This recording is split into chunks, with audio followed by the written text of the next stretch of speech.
invincible.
go.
Invincible.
Invincible.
Invincible.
Good afternoon, everyone. Welcome back to Asia Pro vs PUBG Mobile. I am Holler. I'm gonna be your host today, of course, accompanied by the one and only Edge, and we are back with our final. Well, we entered already the final stage of this tournament, and so far it's been really amazing. Today is the day two, and once again, after such amazing games yesterday, we are gonna be getting right back into it. And honestly, yesterday was really just it was, if I were to say anything, it was just really a treat to watch. And today, and we have day two, and of course another day after today. And yeah, I think it's going really well. It's gonna be going super well today as well, and I have high expectations for tomorrow too. So we're gonna be seeing what kind of performances these team put up for us. And yeah, overall just really excited. Let's hear what Edge has to say about it. I mean, definitely after day number one, the expectations are high from all the teams. As a matter of fact, all the 18 teams. We were expecting them to come out, guns blazing as the day begins, as day number two begins, of course. But at the same time, a couple of disappointments from day number one, especially Xavier. Once again, we were expecting them to be a bit more aggressive, but that was not the case. We'll talk about the teams in a minute, but for now, for anyone that's just joining us, this is how the event roadmap looks like. Right, we started off with round of 300, then we went down to round of 60, from there to round of 18, and that was off stream. But on the stream, we got to witness the playoffs. 2 days of intense matches, three groups of 27 teams, top 16 from there made it to the grand finals, right? Plus two fan favorite teams, which are Hora and RRQ. And both of these teams are performing really, really well, especially after making to the grand finals. I mean, RRQ, they've been playing out of their mind as well, and this is what they're playing for, Holler.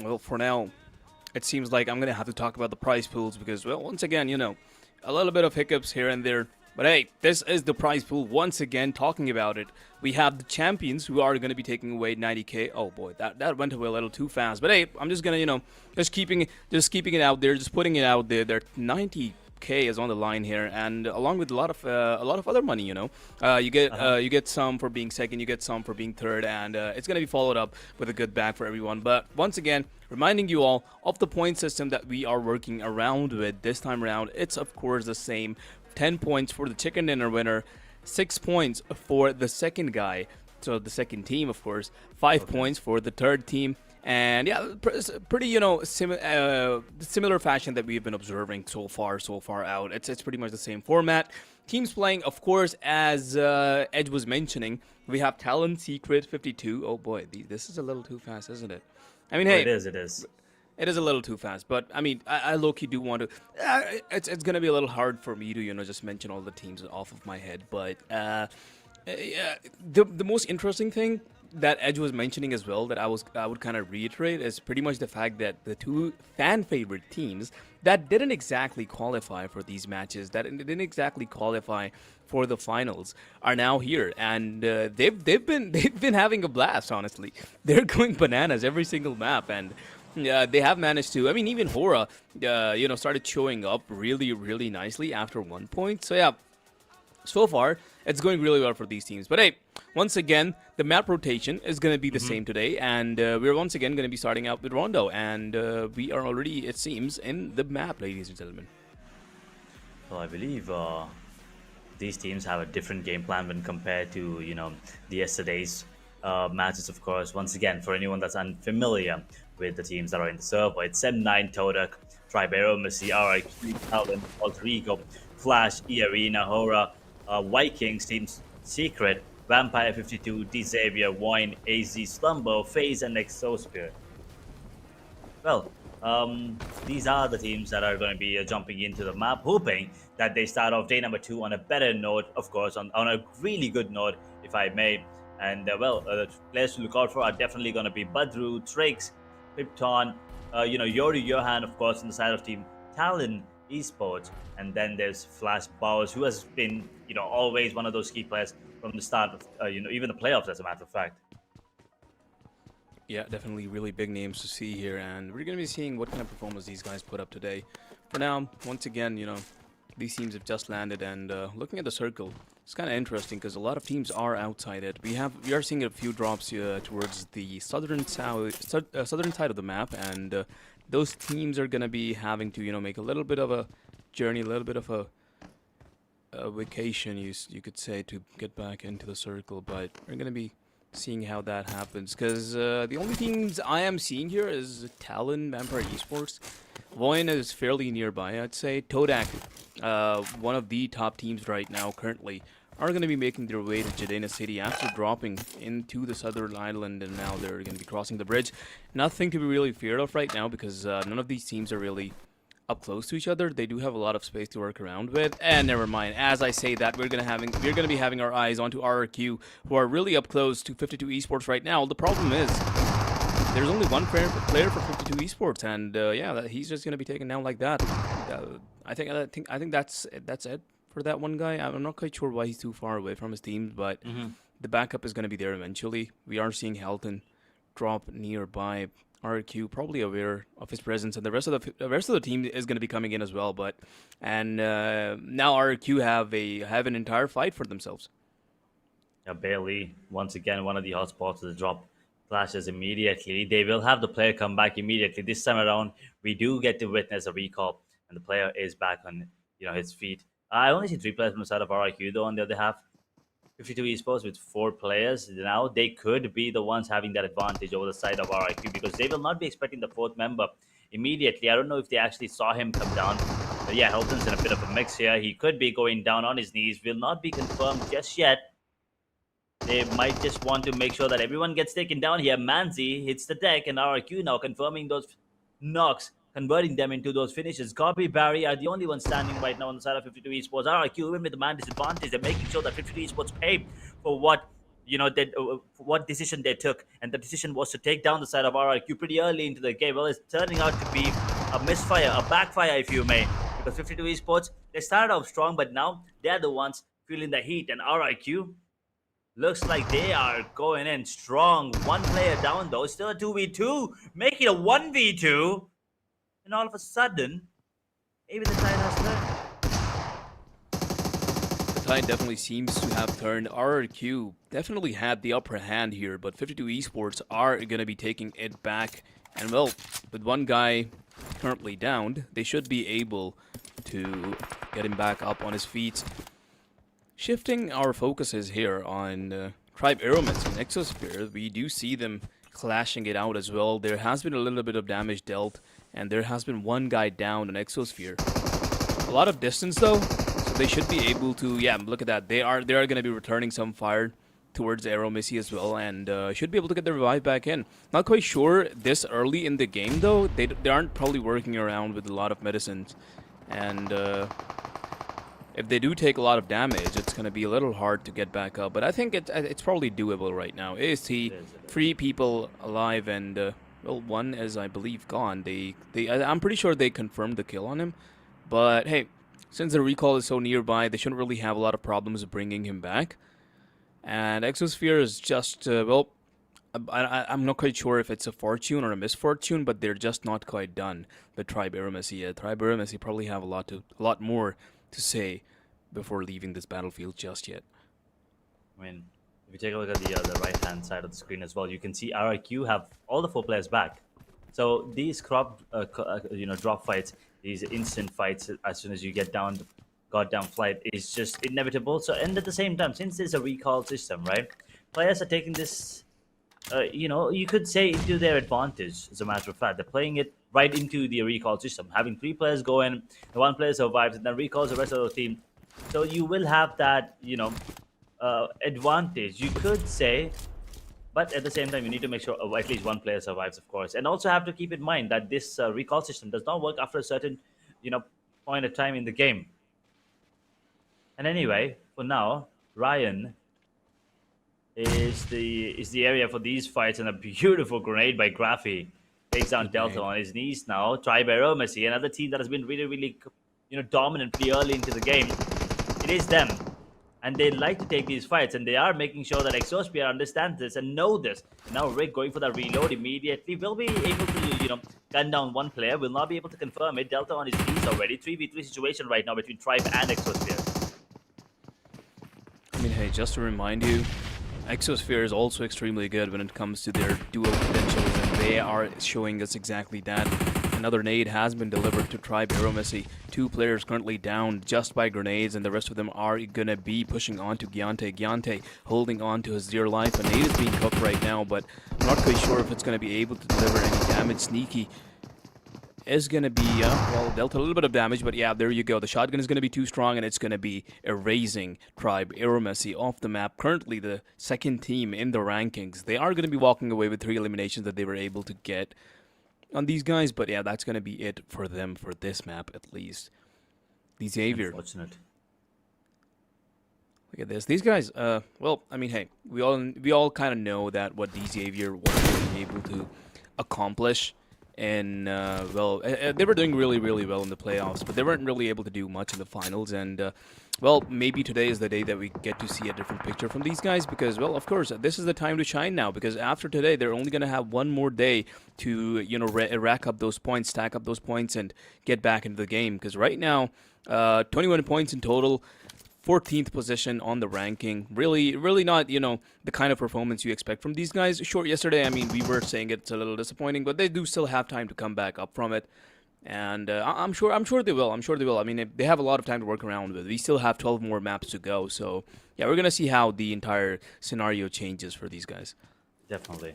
I mean, there is still the big picture. Of course, this is just a trailer. You could say, start of the movie, there's still climax left. Put it that way. Horror Esports, unfortunately, they're out of the server already with 38 total points, with only 1 elimination point this time. They will move up to 39 points, but that's about it. On the other hand, it is gonna be Tribe Aeromessi, as we've talked about them. They've been the top dogs for a while now. Unfortunately, no chicken dinners whatsoever, but they've been there. They always make sure to be top 2, top 3, at least top 5 usually, and they go out with a bang. Of course, this time again pretty early into the game, but still went out with 3 eliminations, so that tells you a lot. And right now RRQ, they are being scouted by the players on the side of, I believe that was Vampire, was it, or was it FaZe? I believe Perhaps FaZe, I guess. Oh, it was Flash. I think, yeah, it's Flash. oh, okay, got you. But hey, regardless, right now, having our eyes on Team Flash, nothing really of interest happening right now. They do have RRQ in their vicinity, but once again, and they probably are aware of each other too, but no engagements to be seen just yet. RRQ, a little damaged. They do have 1 man down, and we are going to see if they're able to recover from it or not.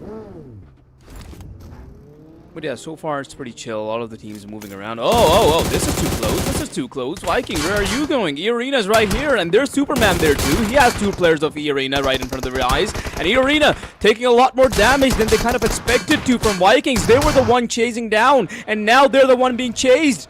Oh boy, sides have turned for E-Arena. Not looking good at all. One guy already, well, eliminated, and there you go. There's the second. Another is knocked, and only 1 guy alive for E-Arena. And I probably do think that he should be playing it a little safe for the recall if it's still available. Yeah. I believe so. It's pretty early still. He's going to be going back to the recall because that did not go well at all for E-Arena. And Vikings, even though they were the ones running away, just got completely backfired. Oh, well, on the other end of the spectrum, we have Team Secret trying to take down the side of the Xavier, and well, it backfires. The Xavier gets 1 elimination pretty early. Jaiki it is as well. They get the second point actually. I'm sorry, but once again, Team Secret, they could actually just go for that recall immediately. And now Torak, I think, is being scouted by Nade. Will he be going for those initial fights? Will he be trying to take this fight all alone, or does he try to run up to someone? Nope. Goes back in the vehicle, exits it, goes back in again, trying to escape. Now Nate TI taking a bit of damage. You have to be careful. Lewis trying to maybe support his teammate, who's taking a bit of damage there. Good shots down to one of the players on the side, in the vehicle actually. deals a bit, but now Nate, he is going to be back to his teammates, going back to that safety, going back to Shin and Lamborghini, who I believe does have a Lamborghini as well. Is it? No, I don't know. I believe this is a Bentley for sure. Oh, that Kodak is guy. true. These are clean skins, let me tell you. Like These look are clean. very I was thinking about this is the exact thing I was thinking about. Like the when you were speaking, we saw like in continuity, we saw a hypercar, we saw an F1 car, we saw a Lambo, we saw a Bentley. I'm like, what's going on over here? And yeah, these are really well made skin. Yeah, that's definitely a Lambo. I think it's a Veneno or something. Yeah, it looks like a Veneno. That is not a Lambo though. That is a normal. Yeah. Oh, look at this. Oh. Oh wow, it's just cars after cars. Now we have a Challenger. Oh boy. Players and their skins sometimes. Yeah, it is fascinating to watch, and kind of also tells you a lot about the players, like what kind of cars, skin of course, what kind of car skin they have, what kind of car skins they like.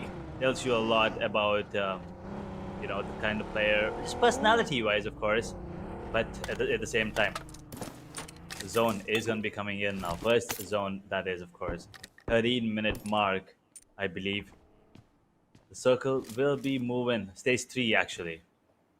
So it is the third circle that will be coming in to play right now. And the players have to be cautious about the way they move on the map. Vikings with 3 eliminations already. Their position on the overall is, I wouldn't say bad, but at the same time, it's not great. They're in the top 10, of course. And by top 10, I mean 10th position. They need a bit more. They need a lot more, actually. And what better way to start off your day?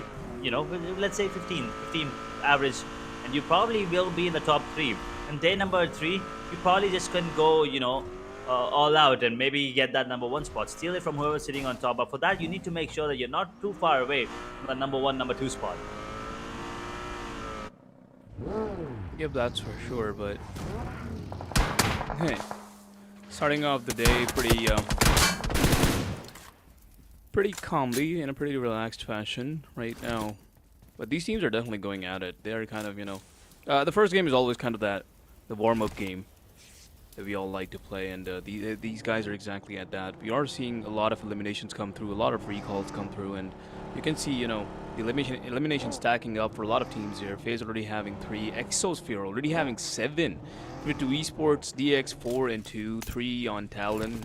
Yeah, RQ already have 4. So yeah, really interesting numbers to be seen so far. And honestly, if there were no recalls, we would have already seen a lot of teams, being eliminated. But hey, that's the only reason these guys are taking the fight in the first place, because they know they can just go back and drop back into the game. So yeah, a good warm-up phase for these guys. But look at this. Somebody, I think that was not really a vehicle elimination, but we did see Todak just lose a guy. Everyone's playing a different game when compared to yesterday's first rondo. This is not the strat we've been we're used to, even in playoffs as well. We see teams just going in ham right now. Usually by this this minute on the clock, 15 that is, of course. We see teams just fighting left, right, and center. Right now they're being a bit more calculative. Like every fight is much more calculated, much more organized and strategized, of course. But right now, down to 16 teams, 55 players. Looks like there's a lot of fights happening at the moment. Vampire and Voin are going against each other. FaZe gets eliminated by T-Xavier finally showing up on the board as well. Voin, Akaza gets taken down. Vampire with the disadvantage, actually, the lower ground disadvantage, still making it work. Zeta is the only one standing. Potato, where are you? That's a great grenade! Holy moly, that was good. That was Amazing nade. Yeah, that was great prediction coming in from him. Just to expect that player. I don't know if he spotted him or not. But that was very good. And now the revival will be coming in. So Voin, they will have all their players up, and the circle, well, it's becoming tighter and tighter. It's coming in closer, which means Voin will have an easy way in because Potato's already there. But Talon could be the first.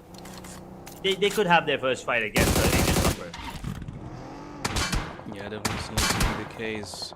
And well, the circle has shrinked quite a lot, and teams are going to be having to move inside of it. There are some teams really far away, so yeah, we are going to be seeing a lot of exciting battles happen because, well, the moment they come in, they're going to be greeted by a lot of teams, and they're going to have to deal with them. in a similar fashion. Right now, we can see Team Flash kind of just moving on a tangent to the circle, and interesting positioning there. They don't really seem like they want to move further inside, and they do have Team Secret on their eastern side. Talon, in the meantime, is going to be eliminated from the server, walking away with 3 eliminations. Not too shabby, but are not going to be getting any points or surviving. That's that. 52 Esports also walking away with just 4 eliminations. Not a lot of stuff. Teams aren't really surviving for that long this time around. It's once again, you know, the buzz kill Rondo that we always get to see. It's going to be ending. Look at that. It's only been the 17-minute mark right now, and we probably are going to be seeing this game just end around at what, 25-minute mark, maybe even earlier. Who knows? We get to see. We just have to wait and watch. I mean, we love games that end quick. We also love games that take their sweet time and give us some amazing performances by these teams, and some great fights, especially utility damages, and also the vehicle eliminations. We get to see anything. Meanwhile, Exosphere is going down his knees. He's bleeding out right now. Zeus decides to leave back on his feet, but Team Flash, they are trying to take down another squad here. Trying to take down Alter Egos, actually. And that compound is all that protects them right now, including those vehicles, of course. Alter Ego, they lose another one. They're fighting 2 teams? Team Flash? Oh, they are fighting like 2 indeed. And Team Secret joins the party and takes on Alter Egos. That is happy news for Team Flash. Because Alter Egos, they were right behind them. Actually, they were above them, I mean, before the day started. But now, Team Flash, they will, surpass Alter Egos, who have been really good. And Team Flash, now they take down the tabletoppers as well. 7-9 lose 1, another one's on their knees. But now, as I always say, if you go for the kills, you better not miss. 7-9, they're the ones sitting at the top right now, pretty comfortably. Seems to be the case, and now Team Flash dealing with a lot of stuff at the same time here. As we said, 7-9 really close to them. There's one guy from 7-9 who's still alive, and well, if they do manage to take him down, that's 7-9 erased on the other side of the map somewhere.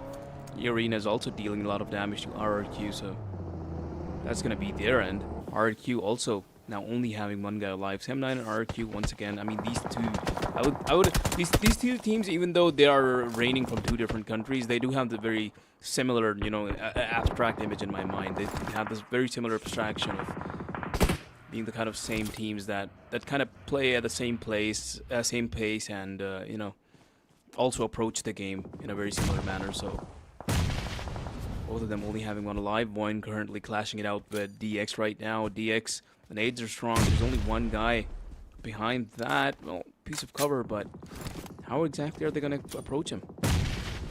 Nades are being cooked. Utility is being tossed, but okay, there we go. No need to approach him because he's just going to be erased soon enough. And that is the end of Xavier as well. 7 eliminations, they're gone in 11th position. Unfortunately, only 7 points. They will have the jump on the board, I believe. But regardless, they're not gonna be. This is not the game that they wanted. They wanted more points, of course. And right now, moving on. Well, Daisy, Slumber, they're in a bit of a mix. They're being attacked by multiple teams, and Vikings will be the one to put the final nail in the coffin. As AZ, they get eliminated in position number 10 with 3 eliminations. Their position on the overall is not looking good right now, but focus on them in quite a bit. But now it's Voyant taking a lot of heat from a lot of teams, and one of those teams is Exosphere, Team Secret as well. Vikings, they are gone in 9th position with 8 eliminations. Good number of eliminations, but unfortunately, they would have loved to survive a bit longer here. Exosphere is gone as well. Todak and Team Secret, they put the nails to him. And now Todak diverting their attention to the side. Ooh, I believe it is E Arena. So let's have to be careful. Those grenades could, turn out to be really deadly. There is just 1 player down, so they do have enough time to go for this fight and go for the retaliation as well. Good positioning as well. The grenades are good, dealing chip damage. That's about it. It's not actually being, deadly. I mean, yeah, chip damage does play a lot of impact here and there. just, generally pressuring the enemy into either changing their position or at least going back to heal up. Oh, look at this. Beautiful spray. Dealing a lot of damage to Todak right now. Todak need to switch up their positions. Not looking good for these guys. Team Flash, bows. Absolutely insane. And this is exactly why we were talking about it, right? This is exactly why these guys don't need sniper rifles. They can just do it all with their M4s. Look at that distance between them. And all he has is a 3x. We are seeing more and more stuff happening. Only 4 teams alive right now. 1 with the best chances. All 4 alive. Todak, they do have all of their players too. Only 1 needs to be revived, and they need to figure out how exactly.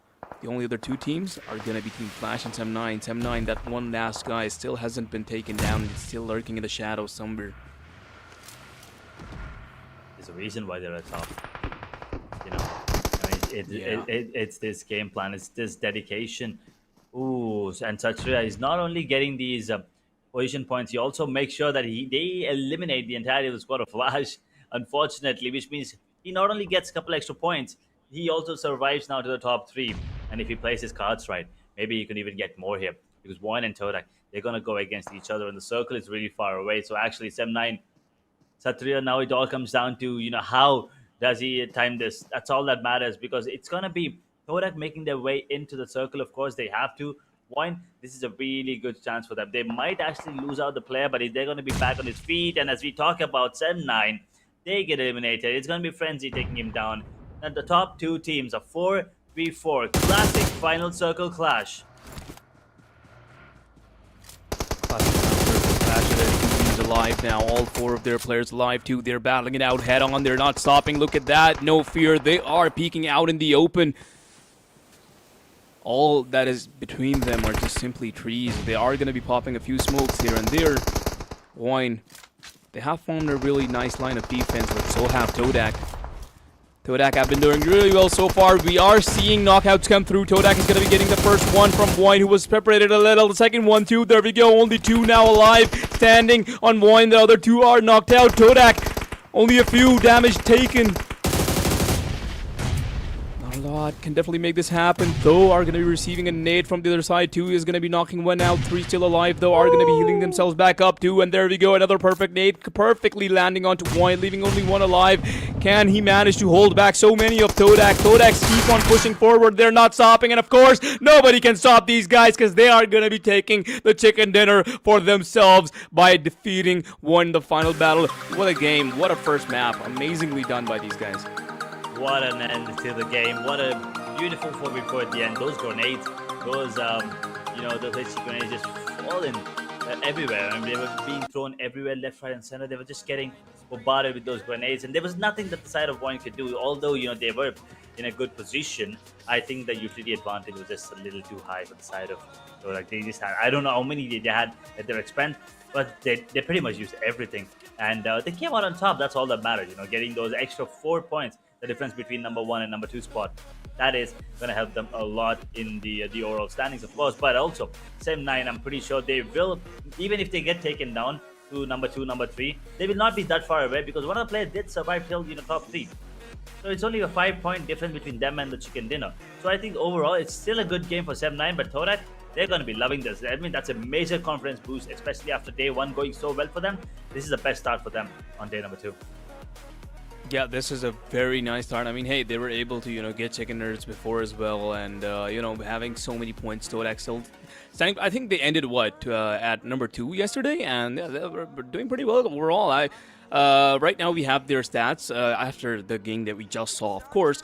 426 damage coming in from Mana, 536 damage coming in from Frenzy, of course, 541 damage, Cleon, 323 Nain. All of them are going to be getting 2, 2, 4, and 3 eliminations each. That's like, 7, 2, 9, and 11 eliminations total. Yeah, pretty nice number, I mean, combine that with the 10 points they're going to be getting from the chicken dinner, that's already 21 points. And, considering the points that they already had, that's going to amount to a lot of points. And I believe they just climbed on to the number 1 spot. I mean, hey, Sem9 was able to survive up until the top 4, I believe, and then they died out. So yeah, that's going to be giving them a little bit of points too, but I think this should be enough to let them overtake Sem9. I'm not quite sure. We're going to be seeing that in a moment.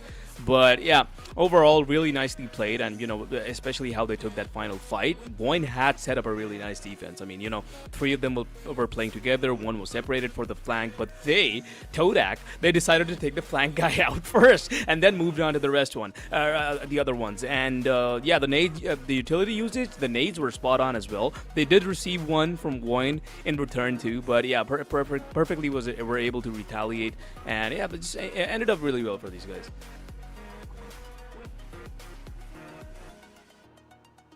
A great game, a great start for the day, Todak. Well, the MVP though, it is going to be Akaza. We did witness, I believe, a couple of eliminations coming in from them. I mean, from him, of course.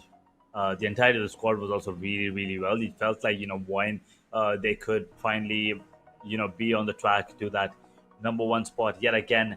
That wasn't the case. 1,000 damage all by himself. That is ridiculous numbers there coming in from Akaza there. 353 heal and 4 knocks, 3 assists, and a survival time of 23 minutes and 16 seconds. It is just brilliant. Yeah, really good numbers coming in here from Akaza, and well, yeah, I mean, as we were talking, 1k damage is a lot. I mean, hey, the team that got the chicken dinner, none of their players were even able to get close to 1k damage. We saw like what 5k coming in. Oh, sorry, not 5k, 500 coming in from one player, and that was really about it. But yeah, 1k Akaza.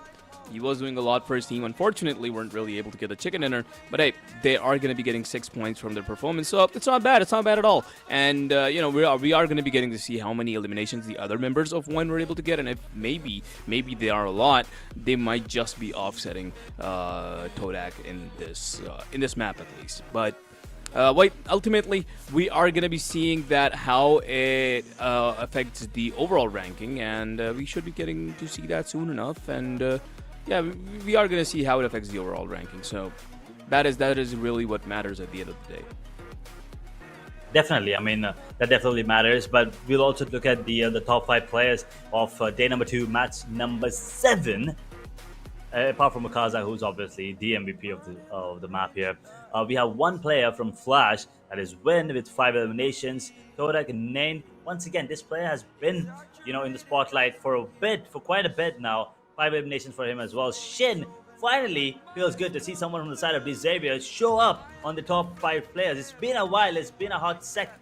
And, Shin with 5 eliminations. Zeta 5, another player that I absolutely love to watch, to be honest, from the side of Wine as well. I mean, Zeta has to be, apart from Parajin, of course, my favorite player out there. But this is what kind of, I would say, little saddening. It's the fact that we still don't have Xavier in the teams to watch. It's been 7 matches now, and we did not have them even once. It's Wine, Team Flash, Exosphere. Good to see them there for sure. I'm pretty sure you will love this. And Team Secret there as well in the top 4, and the teams to watch, of course. Yep, Team Secret definitely. I mean, hey, not a lot of eliminations to be seen from these guys, but look at the amount of damage that these guys were able to deal. So yeah, 1.5k, not bad at all. That's like usually the highest damage that we are seeing sometimes in games that didn't have a lot of action. But obviously, recall being in this map, and teams just constantly recalling their teammates, and them just dropping back into the game, we are bound to see a lot more eliminations and a lot more damage dealt in general. Wine, though, once again, offsetting. Even you don't even get to see Todak in this list. I mean, hey, they were there. They did get the chicken dinner. Yeah, but you don't even see them here. But yeah, look at that. Total healing, 12k. Pretty high, but to be expected from a game that has recall enabled. Grenade eliminations are going to be 9. Pretty high number. Usually not what we get to see. It's maybe like 3, 4. Sometimes it's 8, 5, 8. But this time, yeah, that's definitely higher. Because we did see even grenade knockouts and grenade kills coming through even by the end. Even the final battle had some of that grenade knockouts. So yeah, good stuff. Overall, total 92 eliminations. Yeah, we did see a lot of players dying again and again and again and again. But the longest elimination is going to be at 415 meters going to Yorujohan. We have seen this player do a lot. He has been really versatile overall of how he's been playing. Sometimes he's really aggressive, just going all out with his weapons, and it does manage to get himself a lot of damage and a lot of kills as well. So yeah, cool numbers to see overall. Definitely. I mean, I believe that is the longest elimination so far, if I'm not wrong. But the match rankings, Now this is how the day two, begins. For the side of Todak, they are on the top with 19 total points, 9 eliminations, 1. They're not far away. Far behind, of course, 18 points, 12 eliminations, of course. Flash with 12 eliminations with 16 total, which means they got 4 placement points. RRQ, once again, feels really good to see them in the top 4, top 5, 6 eliminations, top. I mean, they have 9 points overall. Team Exosphere with 9, Vikings with 8, Sem9 and Xavier, with 7 each. Team Seeker with 5, E-Arena, AC Slumber, Fades 52. All of these teams, 4 teams with 4 points. Talon and Tri-Baromacy, who started off really, really well, unfortunately could only accumulate 3. Alter Ego, 2. Vampire, 1. And Hora as a disappointment. Once again, I'm pretty sure fans were expecting a lot more. Unfortunately, it only, sum up to 1 point in this one. At least the good thing is, there's not a single team that went down with 0 points this game. Yeah, I mean that's definitely nice to see, and obviously, if you think about it, all of them were able to get a kill here or there, so it kind of does make sense. A bit of bug there in the overall rankings. We are probably going to be getting the fixed version soon enough. Let's see. Woohoo! There we go, the perfect one. Now we can see Todak actually did manage to overtake Sem9, and now they are the #1 team. 83 points in total, overtaking Sem9 by almost total of 10 points. Well, in reality, it's going to be 9 points. But hey, they still are the #1 team after the first game that we just saw. Sem9, I mean, a good attempt at surviving there, but weren't really able to get a lot of eliminations, so there's that. Our Q is still holding on to the 3rd position, are going to be at 70 points in total, 47 eliminations for themselves. That's quite a lot, almost as much as Todak right now. Tri-Baromacy, 4th spot, 67 total points. Team Flash, 63. Talon, 56. Alter Ego, 50. The gap is kind of, slowly increasing. It's like not really that huge between all these teams, Once again, just becomes the you just really expect all of these rankings to change really drastically after we're gonna be done with today's game. So we are gonna see where it ends, but Hora Esports is still gonna be on the first page, which is nice to see, even though they were able to get themselves executed pretty early on in this game and weren't really able to get a lot of eliminations either. But yeah, there's that. So the second page, what do you think, Edge? I mean, Vikings with 38, Seeker 34, along with One Esports. That's a good jump. No worries there. Vampire 29, Xavier finally building up some momentum. I believe 28 points. They still have to work on their placement points. They're the only team with 0. That is just unfortunate, and they're not Xavier wise. It's just not like them. 50 Esports with 27, 23 on Exosphere. Esports, FaZe, and Asia Slumber. They're lacking. They're lacking something here. Not even crossing 20 points after 7 matches. Come on, there's got to be something wrong, and I think it's about time these two teams, especially FaZe and especially FaZe, of course, because once again they've been in the in the picture for a bit. They need to make sure they come out on top quick. Yeah, that definitely would be the case. We are going to be seeing how these guys actually make their comeback up in the game, and well, a lot of maps to be played. We have what, 5 maps today, 6 more to go tomorrow. The picture is going to be changing greatly, that's for sure. We're going to be seeing a lot of differences come through, and you guys are going to be here to see it all happening, and we're going to be seeing how these guys actually, ramp things up, how these guys change things up, and maybe, change the strats. I mean, yesterday they had their kind of, if you want to call it, the trial run, and now they kind of know that what's working for them and what's not. Sure, the first rondo, we always expect this rondo to be, a little, I mean, it's exactly what we saw. It's players just going all out, kind of treating it like a warm-up game, just kind of seeing who has it today and who doesn't have it. So that's over now, and we are now back in the serious game. We're going to be going through some serious matches of Erangel, Miramar, and another rondo actually. So yeah, today now is the time for all these teams to shine and really make a difference, because after this we are now going to be moving on to Erangel once again, a really passive aggressively played map, and we're going to be seeing how these teams actually change up their play style. And honestly, sure, I mean, maybe I do talk about playstyle a lot, but at the end of the day, there is a slight RNG factor, because we've always seen some of these really unlucky drop fights happening, which these teams unfortunately end up losing and end up having to leave the map earlier than they would probably want to. But yeah, that's the entire RNG factor coming into play, and even during like very intense final fights, there is always some sort of RNG involved, because when there's like maybe 4 and 3 teams fighting together, and when there's it's just total chaos, not even the biggest brains of them all can keep track of it all, and something just ends up going wrong, and you just really so it's basically like the point I'm trying to make is that even though these teams might be really good and they might have really not really good players, but it just sometimes doesn't work out for these guys. It's very likely the case that it's exactly what we saw happening with RRQ and SM9 in the playoffs, right? And that is exactly what's happening with the big namers right now. Supposedly the big namers. So yeah, moving on to Erangel, we are going to be seeing what kind of changes we're going to see, and we're going to honestly just basically time for it's for time to tell, and we're going to see what really unfolds. I mean, I believe yesterday first game was also won by Torek, and Team Secret were the second team. I mean, sorry, the second map winners. That is Erangel. So let's see if history repeats itself. But I agree with every single point you said. A lot of it depends on the mindset as well, and the momentum going forward as well. And this is something similar we've seen yesterday. Something similar, not exactly. This is a pretty horizontal looking flight path, basically almost cutting the map in half, so you pretty much can go anywhere. I mean, Zarki, Kameshki, Stalber still looks, a tad bit far, but I still think, if any team makes it there, then they could have a easy way back in, because there's going to be a lot of fights happening for sure, because we've seen these teams go, ham at the beginning of every single map from ever since we started the grand finals. So I think just avoiding initial conflicts. Once again, no recall here, so you need to make sure you stay alive and be a bit more cautious when compared to Rondo, of course.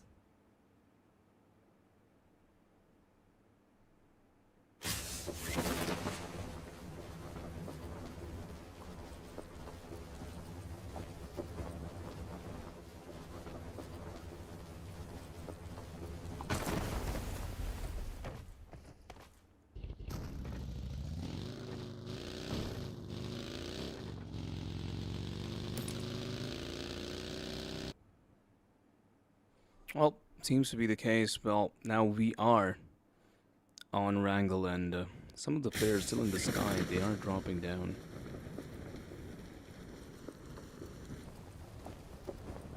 And they are going to be taking their time by the looting and stuff. We are seeing some teams moving towards the north. Hora, they have their eyes on Team Flash, and they are going to be dropping uncomfortably close. Increase the distance.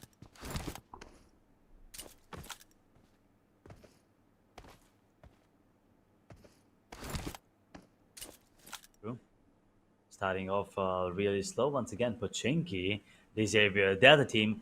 They always make it there, but there's no real contention. There's no other team that wants to take this fight initially, especially on Pochinki. I mean, come on. Usually, when you see Pochinki, you see a lot of players in normal matches. Of course, I'm not talking about any tournaments, but in tournaments as well, you see some really good fights happening, especially early stages of the game.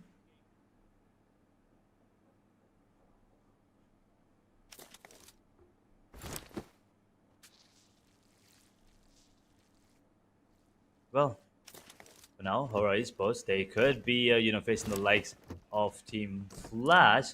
They're in the same vicinity here. Isnaya, this is not looking good for them for sure. They did not have a good, game number 1 as well. So things could actually be a little overwhelming for them at the moment, at least, because they don't want to go down again, especially not in the position that they're in right now. I mean, they're in 9th position. They would love to have gone up, but last game they only were able to get 1 point. This time, let's see if the storyline is going to be any different for them. And the same thing could be said for Tribero Messi. They always start off well, but unfortunately, during the fights, during the middle fights, they have a lot of trouble, and they end up going down with decent number of eliminations, but no real position points. Yep. Pretty much is the case, but I'm right now focused on how Irena and Pre-Miramar around each other because, well, they are way too close. Ren is going to be firing a shot off of his shotgun. Not really dealing any damage right now, but Pre-Miramar is right up there. On the other side, Horror Esports, who dropped really close to Team Flash, are going to be able to take down one off of Team Flash. Horror looking really good so far. They did have to leave the server really early on the last time, so we are kind of hoping that they, save for a bit longer this time around. Still looking at Pre-Miramar. Nades are being cooked. They do know the arena's presence there. Something insane happening so far. Hey, Arena not really, deciding to rush it just yet. Good nade. That could have hit very precisely. Arena Ren, I believe, deciding to reposition just in the nick of time. But oh boy, look at that. Amazing. The moment one of Pre-Miramar players are going to be deciding to jump out, he's taken down instantly. The positioning taken by Arena right now is really perfect. They are not letting this go. They do want to get their player back up on his feet, and they're also going to be confirming the kill onto one guy. Yeah, this Georgia Poe, another hotspot for some brilliant, action. Looking like Arena might be the ones coming out on top and Pre-Miramar for the nth number of time in a bit of a, tough spot. They could get taken down as soon as we, probably have these players going up the set. That is when they might get taken out here with the S12K. Oh, against the S1987. Is it 1897 actually? It is sure. S1897, but the shotgun regardless. Coming out on top, and S12K usually is the gun to go for. Gun to go with, and it is still. It's actually DBS coming out right now. And Pre-Miramar, they're going to be eliminated. The player at the top floor actually jumped down. Unfortunately, they will secure no eliminations. That means Arena will be able to get all of their players back on their feet. And with 4 eliminations and no casualties, that is a great win for them, especially against a team like Pre-Miramar, who unfortunately will be accumulating no points, which means they will be stuck with 67. So that lead is going to be built up even, higher when compared to Pre-Miramar. Now they have to struggle. Hey, regardless, EA amazingly played around Pre-Miramar. Were able to take them down really nicely, even though they had the disadvantage early on. EA created a really, nice space and had them locked up inside that building really nicely, but turned the tides around.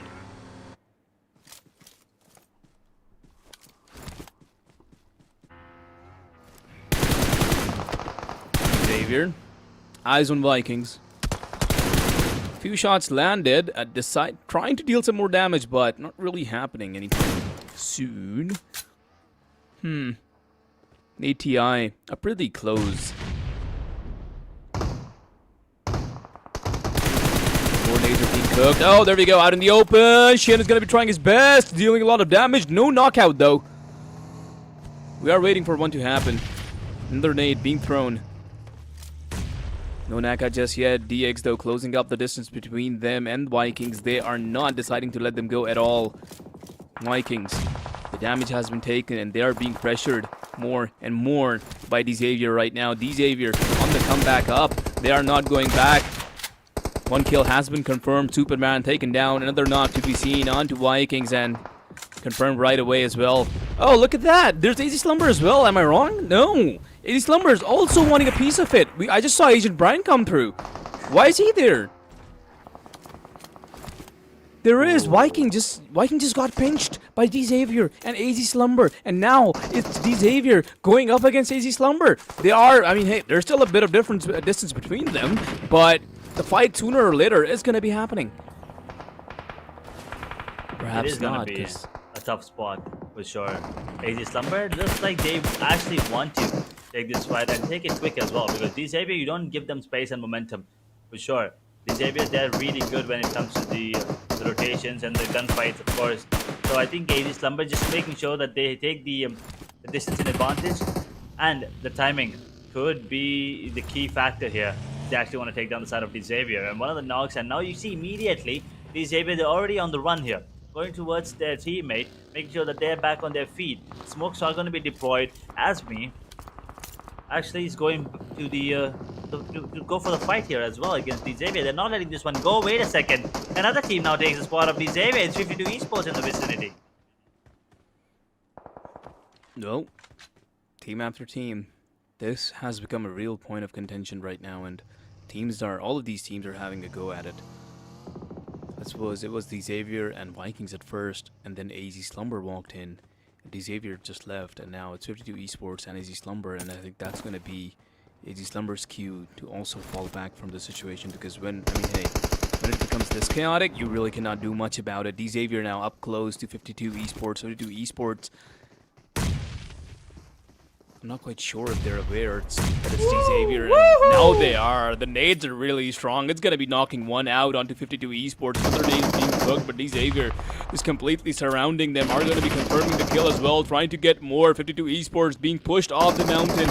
They are not being allowed to stay at all. Xavier getting back into their position, pressuring once again, just like they did onto Vikings. This is another food for them. This is another meal for these guys to take. AZ Slumber also coming into the battlefield. 52 Esports. This is exactly what happened to Vikings, and they are getting pinched once again now. This is like a juicer that they're putting every single team into. decisive now joined the party as well, but they're taking the heat to the side of AZ Slumber. They will lose a player or two if I'm not wrong, but they will be the ones coming out on top. AZ Slumber, they picked the fight they could not afford to take to lose, of course, and they will lose regardless. 52 Esports, they wanted to join the party, and now the party is in the hands of decisive. They're the ones coming out on top with 3 players standing right now. Gobi is the only one in the area. Do they realize it? Do they know? Does decisive understand that there is a player up close? Because at the moment, it doesn't feel like they realize that there is one more player surviving here. The sound cues are not being made as well. Gobi just making sure he gets everything. Level 3 helmet, level 2 vest. He does have a shotgun and beautiful M4 in his hand, with enough ammo to actually take down the entire army of players that are in the map right now. And well, for AZ, they will move up to 17th position, but regardless, it's not enough. Soda is still surviving right now, trying to take down the players on the side of Talon. And Talon, well, they're retaliating and retaliating hard. Frenzy is the only one standing on his knees right now. Will he be able to go for the revival here? Looks like that is not going to be the case, as he's trying. Oh. That's a good move. He's taking his teammate with him while he was driving. He understands that, hey, okay, maybe I cannot, get everyone to safety. I could not possibly, revive everyone. I'll take one at least. And now Gobi has given away his position on this part of the map, and he's gonna get taken down. Nade with a good nade. That smoked, grenade launcher there as well immediately. Well, with that being said, 52 Esports is now out of the server. Xavier now up against Vampire Esports. What is up with this mountain, bro? There are teams after teams. This is the 5th team that we are seeing clashing here out in the open. It's a battle of nades, and there's basically no loot to be seen other than the ones being delivered by the teams getting knocked out. And Vampire Esports now having knocked out one on Xavier's side, dealing more damage. Xavier now finally not looking in a good position to fight. RRQ also joined the battlefield. They are not stopping. These teams are going at it. Xavier eliminated out of this mountain, and it's entirely 2 new different teams now clashing against each other, and now RRQ is also taking damage. RRQ with only 2 players standing right now. I mean, these reaches, this is what we love to see sometimes. And the grenades are going to be raining in as well. RRQ in a bit of a troublesome position here. In the meanwhile, EA does get eliminated on the other part of the map. Vampire, can they capitalize? Can these grenades from RIQ actually do any damage? Will they be enough to push them back or take them down? Otherwise, positioning is going to be good from this player right now. He does have the 3x scope as well. For RIQ, now there's a different enemy in the form of Team Secret joining the fight here. So they are going to be in a lot of trouble here. And RIQ looks like they might get taken down at the end. The DBs coming into the play. Red Bull tagged up really high. Will be blown away as well. Knocked but not gone yet. The grenades are good. And RRQ, now there's only one player standing on his 2 legs. What can he do with the S12? Manages to get one. Vampire. They will make sure to suck his blood out, and RIQ, they're gone with only one elimination. Not a good game for them. Definitely not a very lucky run for these guys. And now, after that many battles happened, we are now, before even the 15-minute mark having hit, we are now left with 11 teams in the entire map, and the circle is closing in. I think there's a lot of reason to why these teams are actually contesting for this spot, the specific spot on the map, because the circle is actually kind of moving towards that. I mean, nobody really knows right now, but it might as well, and you know, it's a if they are placing their bets on it, and if the bet actually pays off, they would be in a really strong position today. Currently, it is you know, the king of the hills are Vampire Esports, and on the other side we can see shots being fired in Exosphere, also getting eliminated, leaving the only top 10 teams alive now. Top 10, 33 players still in the server. Hora, one of the teams that is still surviving right now, trying to take this fight against an alter ego. Not looking good for Nokia 911. He's being circled by the sharks that are on the side of alter egos. But Hora, they do have their teammates there for safety. Moana gets a trade with the help of the shotgun, but they still have to be careful. There's still 3 players in the vicinity. Alter egos now entering the building. Good grenade. Will be dealing chip damage, I believe, and now he jumps out. What can he do? He's turning around and taking him down. There's enough backup. Alter ego. Oh boy, they're gonna get taken out. They don't even have a lot of eliminations to work with. Just one. They're gonna get taken off of the server, and now the circle's shifting towards that western part of the map, towards that Georgia Fort hospital area. So there's gonna be a lot of compounds involved in these final zones here. Holler, I'm pretty sure it's gonna be, you know, it's gonna be coming down to the grenades and the utilities, basically. You know, the team probably with the highest number of utilities might be the ones coming out on top. I mean, the amount of utilities being used and the amount of impact being made by utilities is just huge, and you might just be right about how, you know, the final battle will be fought by just these grenades. But hey, a lot of teams left and a lot of time to be spent right now in the map, and a lot of space to be covered as well, because, I mean, hey, even though these teams are, you know, contending for that one hill, for that one mountain, and, I mean, there's a lot of space yet to be conquered. I mean, the 9 teams circle, we are only at stage 3 right now, and there's nothing to be really feared, and there's a lot of time to be, you know, there a lot of time to be wasted, a lot of time to be killed yet, and we're all gonna see how the changes happen. Never mind, as I say that, FaZe is gonna be rushing on to who? Oh, Team Secret it is, because I was like, hey, there's nobody in that warehouse, where are you going? Team Secret, though, is very nearby. There's Clan. They need some points as well. They, you know, once again, as I said, AG Slumber and FaZe Clan, these are the 2 teams that probably are going to be the ones going down first. And so that's why this is a very important game coming in for both of these teams. AZ is already out, so we'll focus on FaZe right now. Maybe if they get the momentum right now, or over the course of today and tomorrow, maybe they'll have, you know, a good number of points and at least, you know, get a decent piece of that prize pool. If not number 1, it's still okay to be #2, #3, right? Yep. Gives you a good enough spot.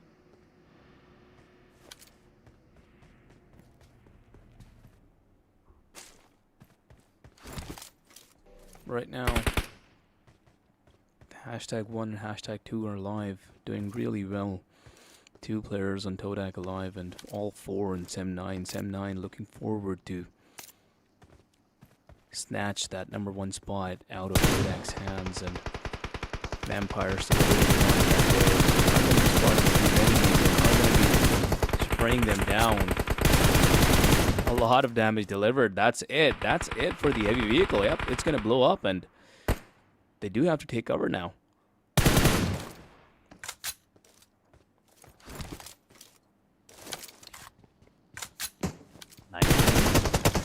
Another knock coming in. Talon, they lose another player from the thanks to the side of Hora, but guess what? Team Secret, they actually steal that. They steal another elimination point from the hands of Hora Esports, and that is not a good thing for Hora, of course. I mean, they are moving up to 8th position right now. But they would have loved to get a point to extra, of course. And FaZe still in the warehouse, still holding their ground at the moment. Still, I don't know why they're a bit, skeptical about what move they want to make, what kind of play they're going for, the strategy, or maybe they're just waiting for the zone to actually come into play yet again so they can make a decision and go for a different approach. They are in the zone right now. Nothing to worry about at the moment. I mean, Juke, he has to go for, for a rotation here. Of course, he needs to get back into the zone. He's kind of far away. Scouting for all the players. This high ground always gives you the advantage, especially this bridge this crane, you could say. This just building the structure. He spots out one. There you go. As I said, usually people don't utilize this as much, but I really love how Team Secret are putting it to good use. And FaZe now could be going against the side of Talon. Finally, it's been a while, and there's also Team Secret in the picture. Team Secret definitely being there now. There are a lot of teams in such a small area, and Talon, FaZe, and Team Secret are definitely. I mean, hey, all these teams equally want to come out on the top. Talon, not a lot of numbers to work around with. Team Secret on the other side, and FaZe have all of their squad intact.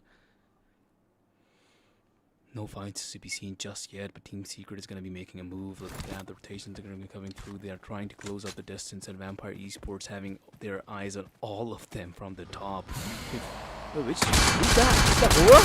That's Hora! That's Hora! Hora has opened fire onto Vampire Esports. There's one down. Lazarus is going to be going down, also losing his life because of the explosion. Hora just sneaked up from behind. I was like, whoa, wait a minute. Why is Vampire Esports chilling? They definitely don't seem aware about Hora. And there it was. Now the grenades. Now finally some retaliation, but that was a freebie. A really sneaky move coming in from Hora Esports, trying to take down the entirety of the squad of Vampire, but they will get one pretty early as well. And now Vampire, how do they respond to this? 4 players on the side of Hora. Hora, if this player gets taken down outside the circle, he's probably gonna get. Oh no! Beautiful grenade. Hora might just dominate the side of Vampire right now. They're stomping on these players. There's only one more near this ridges. The other one's kind of far away. And the shotgun will be reigning supreme at the moment. The S12 pick coming in. Where's the backup? Where's the support? There's nothing that the player can do. There's only one more player standing in Vampire.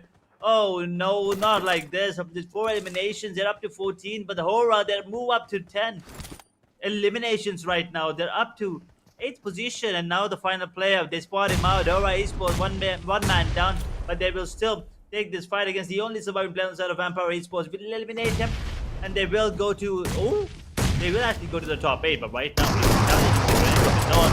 it's S12K.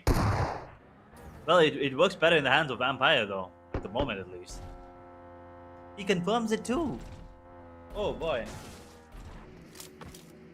Amazing by these guys. And now back for the revive. The nade, expecting it to stall Vampire a little bit, and I think it's gonna be perfect. They're the receiving nade though. That's gonna be dealing a little bit of damage. Oh, he's not stopping. He's not stopping. The shotgun is out. There we go. The fight's on. Drops by, and he's trying to get back up into position. The revived guy is really still low. Heals out, and there we go. He's gonna be finishing the kill onto Vampire Esports, and the Vampire Esports is now gonna be eliminated. Finally, not the king of the hill anymore. That they really, worked hard towards. In order to become, oh boy, what even? Hora, 11 eliminations in this game. And well, let's hold on to that thought and, focus on Hora later on, because the fight between Team Secret and FaZe has now started.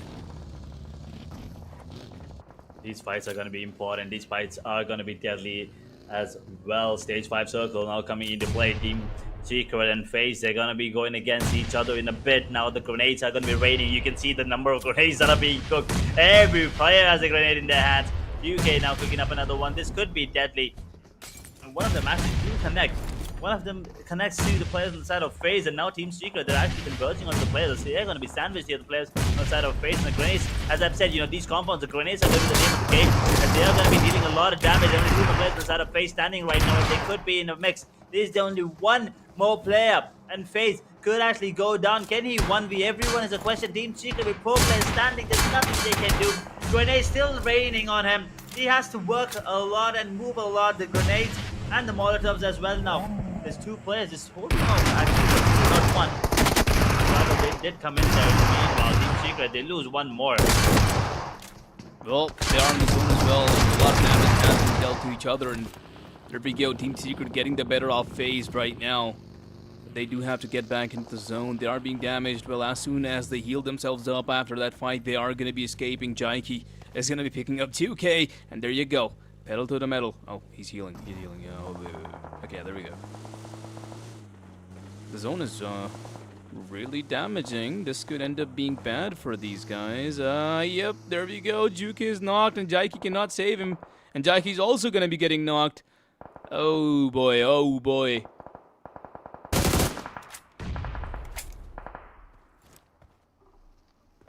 Team Secret, they're gone as well in 4th position. We're up to top 3 teams now. 8 players, 7-9. They are on the verge of getting themselves another chicken dinner. And that could actually, make them untouchable right now in terms of the overall scoreboard. But we'll see if that's going to be the case, as Hora, another fan favorite team, are going to be in the top 3 as well. They have a good chance, 25% that is, of course, according to the stats, that is. And Team Flash, they're in the mix. So these are 3 teams.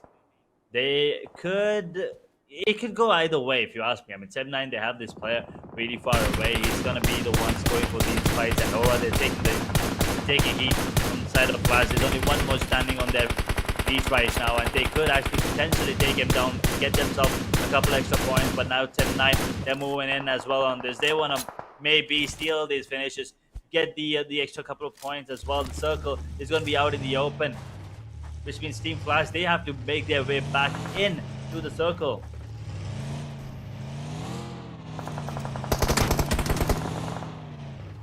They definitely have to, and well, circle's being defended by Sem9, and with that being said, now only leaves 2 teams alive, and information is out, and Sem9 already spraying down.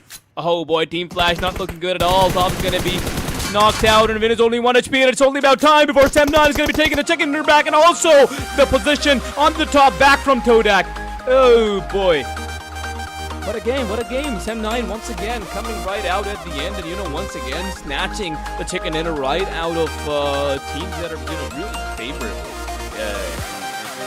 towards winning the chicken dinner. Yeah, that's really what we know Sem9 for, and that's something that these guys have showed us again.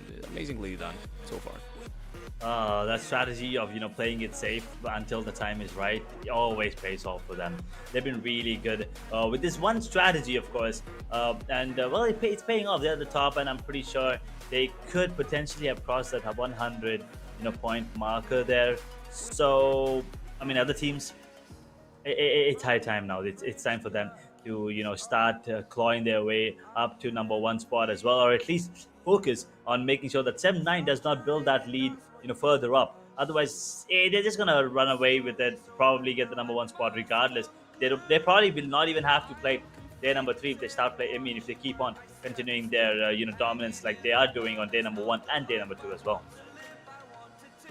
I mean, yeah, Sem9, the way that they've been doing, it's really, really well, and the amount of points that they've been able to accumulate so far. I mean, they put up an amazing performance yesterday, ended up on the top, and I mean, sure, the first map today, not so well, maybe not so well. Todak were able to overtake them, but they're back once again. Another chicken dinner to be seen from these guys, and it's exactly as you say, right? If they're able to continue with their performance of theirs, and maybe get themselves a chicken dinner, another chicken dinner or two, I don't even think they're gonna need to play the day 3. They're done for it. They're already there. But yeah, more on that later. We are going to be seeing what kind of stats that these guys were able to, assimilate for themselves. 231 points for Firen, I believe. 177 for Amazon. 2 kills for both. 70 damage, not that much. It's exactly right. The thing is, these guys weren't really doing a lot around the map, right? We saw some teams clashing out, going all out, especially on that one mountain. Oh my god, what was happening there? We saw like 6 teams battle it out and kill each other entirely. Nobody was escaping from there. They were getting entirely eliminated, right? Just ended. And yes, M9 wanted no part of it. They were like, no, we're cool. We're good. We're good. You guys just just let us know whenever you're done with it, and we're just gonna end the final. The last man standing, just give us to them, and that's exactly what they wanted. MVP of this game is gonna be Sky from Hora. 879 damage dealt, 5 eliminations to be seen from this guy. Good numbers, good numbers. I mean, hey, 879 is good. From 5 eliminations, and just kind of reminds me of that one scene where just Vampire Esports was kind of chilling on the same spot that we were talking about, and just Hora just walked in and they were like, hey, hello, and just completely mowed them down in an instant. So yeah, good numbers from this guy. Probably had a lot of contribution to that invasion that these guys did. I mean, Hora Esports, they played really, really well. And Sky, once again, he has been that, player, as we've already talked about, the key player on the side of Hora Esports. One of the major factors for the way the team's, performing that the way it is. So I think, this is one of the players that is probably going to be contenders for that MVP for sure. I mean, talking about MVP, there are going to be other players involved as well. We'll take a look at the other top 5, of course, that is. I mean, excluding Sky, there are going to be 4 more players coming in, and I'm pretty sure there's going to be someone from the side of Secret, and by someone I mean 2 actually. There's UK and Frankie coming in from the side of Secret, because Secret, yesterday they did have that chicken in the second map, so I was expecting at least for them to be bring that confidence, and they did. They were in the top 4, of course. Vampire, though, unfortunate there, but they do have Meow in the top 4 position. No Fear 911, another player from the side of Aura, another amazing player. So all these players are definitely going to have their confidence up. Watching themselves on this top 5 players, it's going to give that mental boost, that ego boost, if you may. But it's not enough. They need to maintain that consistency moving forward, of course. And also, what matters is how much is the difference now. What is the difference, and what is it looking like on the overall standings?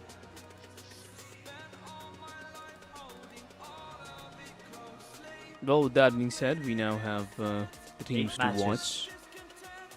It took 8 matches for Decisive to be here. Oh, I mean, yeah, fine. What? How have you been keeping count though? I mean, they didn't show up. It's 8 matches, so they didn't show up until now. So I was like, yeah, this is the 8th match. Makes sense. Come on, we were not that good at math or remembering stuff. So probably just make sure you use those small numbers there on the screen. Well, anyway, we have Team Secret coming in. Hora, another team that probably have to be witnessing as well. And Vampire Esports, 6 eliminations. Another team that were the king of the hill for quite a bit. Let's see how things move on forward. But yeah, the Xavier also they were there joining those fights, taking those fights between 52 as well as another team during that king of the hill kind of fight happening. But moving on, we will take a look at how the match standings look. Once again, just the map standing, so it depends on what happened on the map of Erangel. And moving on, actually, we still have the match summary that we have to look at. 61 total eliminations, 9 grenade eliminations, no vehicle eliminations, unfortunately, and absolutely no one was interested in those airdrops. 7,168 healing done. Maona on the side of Alter Ego is going to be the player with the longest elimination, 375 meters range. Well, not bad. Good enough numbers to be seen from these guys. A good map, I'd say. Actually, I mean, hey, what I'm trying to say is we might have not hyped up this specific game as much as we should have. But really, just objectively speaking, this might have been one of the best maps that we have actually observed so far. Because the amount of fights and the way and the manner that they took place between all of these teams were really just amazing. And look at that, Tem9, regardless of the chicken dinner, they are in fact not going to be walking out with the most amount of points. It's actually going to be Hora with 17 away. And other than that, obviously, Tem9, 15 points. Team Secret is going to be walking away with 15 as well. Xavier finally back on the spot. 9 points to be taken away. Not as much as they've been, usually have been in the playoffs, but hey, not bad. Better than what they've been doing in the past, at least, in the finals at least. Team Flash, 8 points. Vampire Esports, 6. Todak, not a lot of points to be taken here. I mean, hey, their standings would be affected, of course. They are going to be pushed down from that number 1 spot, but the problem is they still do have a lot of points to work around with, so I think they'd be fine. Then there's FaZe, 4 points in total. E-Arena, 4 as well. Talon, 3. AZ Slumber, even though they were really aggressive early on, but they're only going to be getting their points from the eliminations too. Voin, once again, no eliminations to be seen. Only the points are coming in from the survival points. Alter Ego, 1, 52. Pretty much the same story following for the rest of these guys as well. But we're going to see how it all affects the overall ranking. And yeah, Todak, for sure, definitely has been taken down from the first spot. Momentarily, I would say, because the difference right now is still like 2 points, right? And that's definitely going to be changing soon enough. 3 and 4 are still tied at 71. And yeah, it's just, this is really interesting. And the gap between 5 and 6 and then so on starts to grow bigger. So the top 5 is pretty much settled for now, and we're going to be seeing how these guys, keep switching up places. But honestly, the way these guys did, the way just Hora, just walks in and puts up a phenomenal performance like we just saw, and just boosted themselves up 2 spots, I think we're going to be seeing a lot of changes regardless. I mean, either way, it is the the Malaysian team just dominating right now, 7-9 and Todak.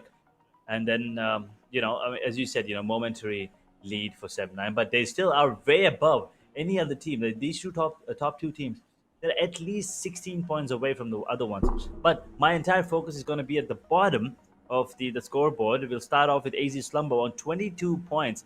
Not a great look for them whatsoever. Exosphere, they're up to 23 as well, along with FaZe Clan. FaZe Clan jumping up that numbers, but still, they're around 60 points away from the number 1 spot, which is a massive, massive number. And the number's just going to get higher from now on forward if FaZe Clan does not step up. 52 Esports, on the other hand, 28 points. That is not good whatsoever. Wine, 36. Vampire, 35. 37 for decisive. They were on 23, I believe, before this, 25, something like that. But then now this is, they're slowly building it up. They're up to 12th position. Vikings on 38. E-Arena now sitting, on that position with 25 plus points. They are also looking like the favorites who could actually go for a comeback on day number 2. Moving on to Miramar. Now things are going to be different again. Once again, we've seen, day number 1, RONDO Miramar, the way that they were played is different compared to day number 2, RONDO. So the only thing we can expect is it's going to be a different strategy, a different approach to the game, of course, on the map of Miramar when compared to day number 1. So I'm expecting, maybe at least sniper rifles this time. Give me snipers, please! I mean, yeah, we've been waiting for the sniper rifle to come out for very long now, and we are going to see if they do actually come out or not this time around.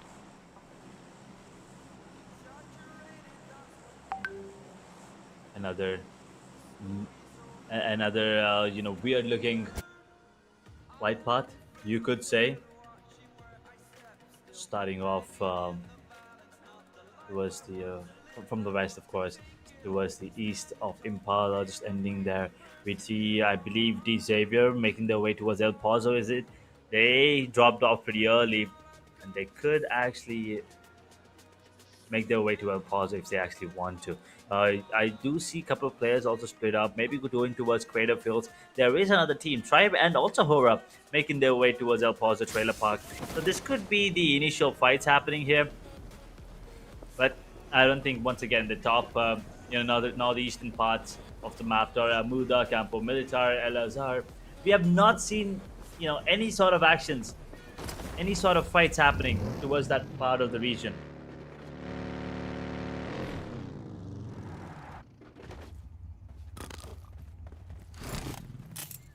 Well, yeah, other than that, the teams have dropped out right now, and once again, ladies and gentlemen, as we know that this is Miramar, so we are going to be taking our sweet, sweet time to, gather your stuff, and we might see some drop fights happening, of course, sure, that is bound to happen. Some of these teams, accidentally end up dropping a little too close to each other than they would want to, but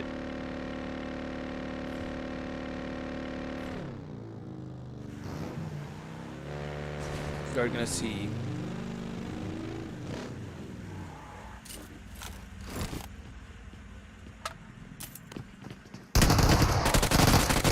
Fights happening once again. Hacienda. This is where we've seen a lot of beautiful fights, a lot of times among a lot of teams. Right now, it is going to be phased with the UMP taking down one of the players inside of Vikings. There's already gone. There's one elimination. Great start for them, but they need to capitalize. They cannot let this one slip through. They need to take down the entire squad, but at the same time, making sure that they don't lose a lot of players as well. If possible, don't lose anyone. That would be great. But Vikings, they might not let that happen. The DBS. Or is that S12? I think that is the S12 actually coming in. FaZe Clan, though, now repositioning themselves, using those ledges around the buildings to actually make it work. In the meanwhile, on the other part of the map, AC Slumber, another team at the bottom, might have actually taken down the entirety of the squad of Team Flash. They're gone out of the picture. Well, too early for them to be leaving, but they are out. And that's pretty much going to be their fate for this one, at least.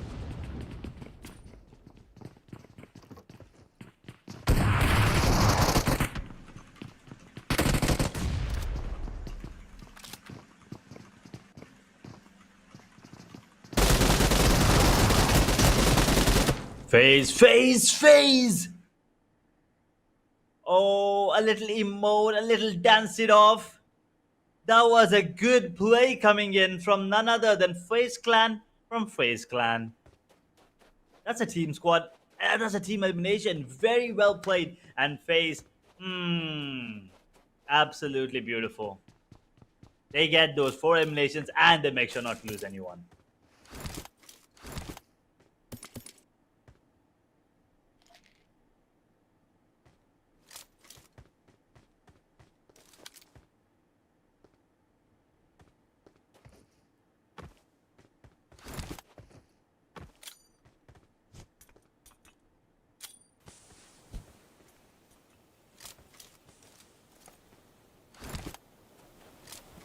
Well,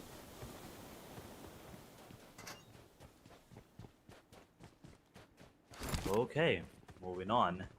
It is gonna be, as Holler likes to say, the chill phase of the match. And well, this is probably gonna be it's gonna be a long chill phase here, on the map of Miramar right now, because once again, this is one of the biggest maps, of course, if not the biggest. Yeah, and AC Slumber, they already have 3 eliminations. I'm sorry, but they did not actually take down the side of a Team Flash entirely there. And I don't really know if the side of Boyne... Wait, did we not have Boyne join in? I believe Boyne did not join in today. I mean, especially this match. Which is not a good thing if you ask me. But unfortunately, sometimes you gotta do what you gotta do. And the AC Slumber, eliminations, they probably will like to find that last surviving player on the side of Team Flash. Not going to be the case. They're going to be exiting Los Leones, probably making sure that they get as many vehicles as possible. They have all the loot that they need. The M249 in the hand of Mix as well. Beautiful weapon that is. And everyone now just playing safe. well, thinking how safe it is, and these guys are just taking their time. And so far, we can see that Viking and Boyne were able to get completely wiped out. Team Flash also having lost 3 of their members. Oh, look at this! Look at this! FaZe Clan is finding one out of the open, middle of nowhere, and Exosphere a little too far away, not close enough to get the trades in.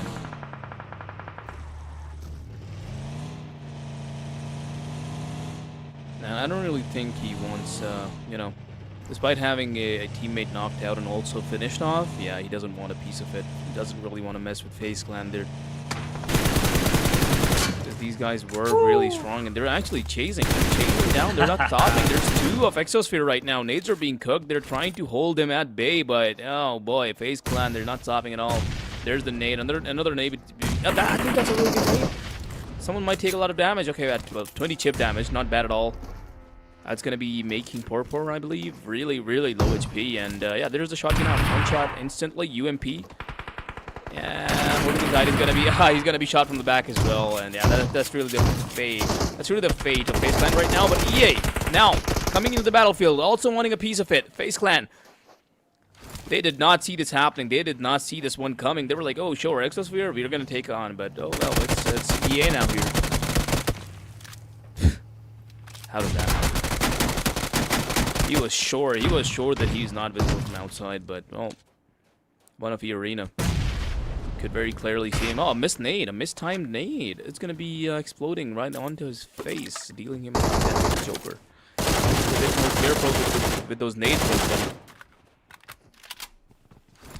Yeah, he's just entering, the area with a banger and trying to take down the entire squad of the side. Phase now, this one standing phase. They started off really, really well, but now down to 7 eliminations. They will probably go down here, unfortunately. Canary, can you do more? Can you do more? What are you doing? Oh, that was a misclick for sure. I am pretty sure that was a misclick there. Oh no, the man panicked, and unfortunately, that costed the side. There wasn't a lot that he could do, but he could have actually maybe gotten one more, gotten 2 extra points for the team. But regardless, FaZe did well. That was a good start, if you ask me. But unfortunately, we need to see more of this happening in more maps moving on. 15 teams, 53 players still in the server right now. Talon Esports, they're just chilling at the bed. Well, for now, it definitely seems like they are chilling, and well, a lot of damage. FaZe Clan, they took on MBK, I believe, was it, or someone else? But yeah, MBK. But they took them on really strongly, and didn't Exosphere, sorry. But yeah, Exosphere still alive with one member alive, and FaZe just getting completely wiped out because, well, they were raided by the arena instead. That's the progression so far. 8-minute mark, 14 teams left. A lot of people still alive. Exosphere Secret is the only guy remaining on their team now.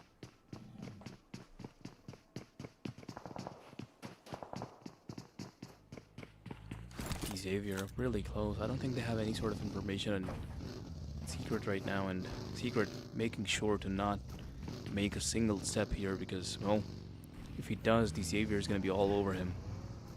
The Xavier is moving out of position now. He definitely hears them all, but doesn't really spot anyone. I think he sees Lamborghini there. But yeah, information's not out. He's safe for now. Talon Esports on the other side is going to be battling it out with Vampire Esports.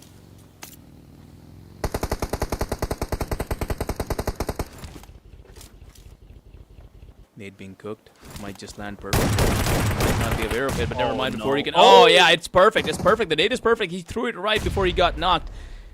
And, well, it's going to be a knock on both sides. Boost Layer also really low. Is going to be healing him up, but can he get the revive back? He's going to be getting onto the revive instantly. Wants to get his teammate back up on his feet before the rush is in there. Gavi, though, also now really, really close. Johan, perfect distraction. He's going to be buying just enough time for the revive, but oh boy, before Boost Layer peaks, he's going to be knocked down by the revive, but the trade knock is there as well. 2 knocks on both sides, 3 in total right now for Talon. Only 1 guy remaining, has to do it all for his team, but before he can do it, Vampire Esports is going to be, I believe, finishing Talon, and yeah, surviving out of the fight there. 2 people knocked, but both of them should be revived, and good enough, good enough. I'd say that's really good for these guys. A great fight, a great turnaround there coming in from Vampire, securing that fight, securing the points as well, eliminating Talon completely. And now Exosphere, this fight is going to be important, and the fight is going to be good as well. I absolutely love that SMG, man. UMP with the silencer on as well. There's nothing that could actually be even against it. Like, up this close, it's not going to be easy to take him down, and they were still fighting 1v1s. They did manage to get 1, but Exosphere, 2 more was a little too much to ask. And right now, 52 Esports, they're taking a bit of heat here on the side of Alter Ego Esports. Alter Ego Ares, that is. Dealing a bit of damage, taking 1 down. The Gobby's on his knees, bleeding right now. They might have to be worried about a third party here in the form of RRQ, and they're going to be, damaged from everywhere. They're getting taken down from all parts of the map. Surrounded now at this point. Unfortunately, but 52 Esports, they will make sure that they have at least 1 player escaping, and actually 2 players going out right now. They're going to be leaving those 2 players back, unfortunately, to die. And Xavier, 2 players down. They will manage to secure the area for now, but San Martin is not a great place to be if you're only, 2 players alive right now. RRQ just getting freebies there. In the meanwhile, they will try to chase off the players, I believe. Maybe if it's possible.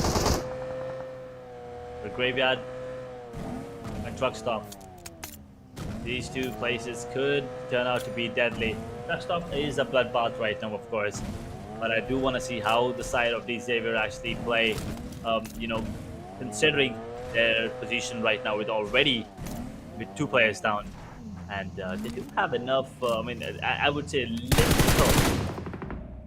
little, confidence going in their favor. With only 1 elimination, though, not a lot that could be done if they go out right now. And RRQ now face the likes of Alter-Ego Ares, who was also in the area before RRQ took down the players on the side of 52 Esports, and they were not happy about it because RRQ, they stole the points. 52 Esports were the praise for Alter-Egos, but now RRQ, they turned out to be the hunters, took him down. The Molotov is good, dealing a bit of damage, a lot of damage actually, pulls out the player in the open. Now there's only 1 more standing, he's gonna get taken down as well. Alter-Ego Ares, they are gonna be the ones coming out on top and taking out RRQ. 3 eliminations, gone in 12th position. But Alter-Ego, man, this is nasty work. 5 is gonna be their number of eliminations right now in this map, and well, guess what? They still, the fight between decisive and I believe that is the Team Secret. Yeah, it's a 2v2, and they could actually make it work if they play their cards right. Well, they definitely are trying to play their cards right, and seems like it's working really well so far for these guys. Decisive right now up in vicinity of Team Secret. Nades are being cooked. Nades are being thrown. Damage is being dealt. Decisive, they are a little hesitant to make the move, and Team Secret already closing up the distance. Levis there. Position of one of the players on Team Secret. Shotgun back once again. Really strong in these close range combats.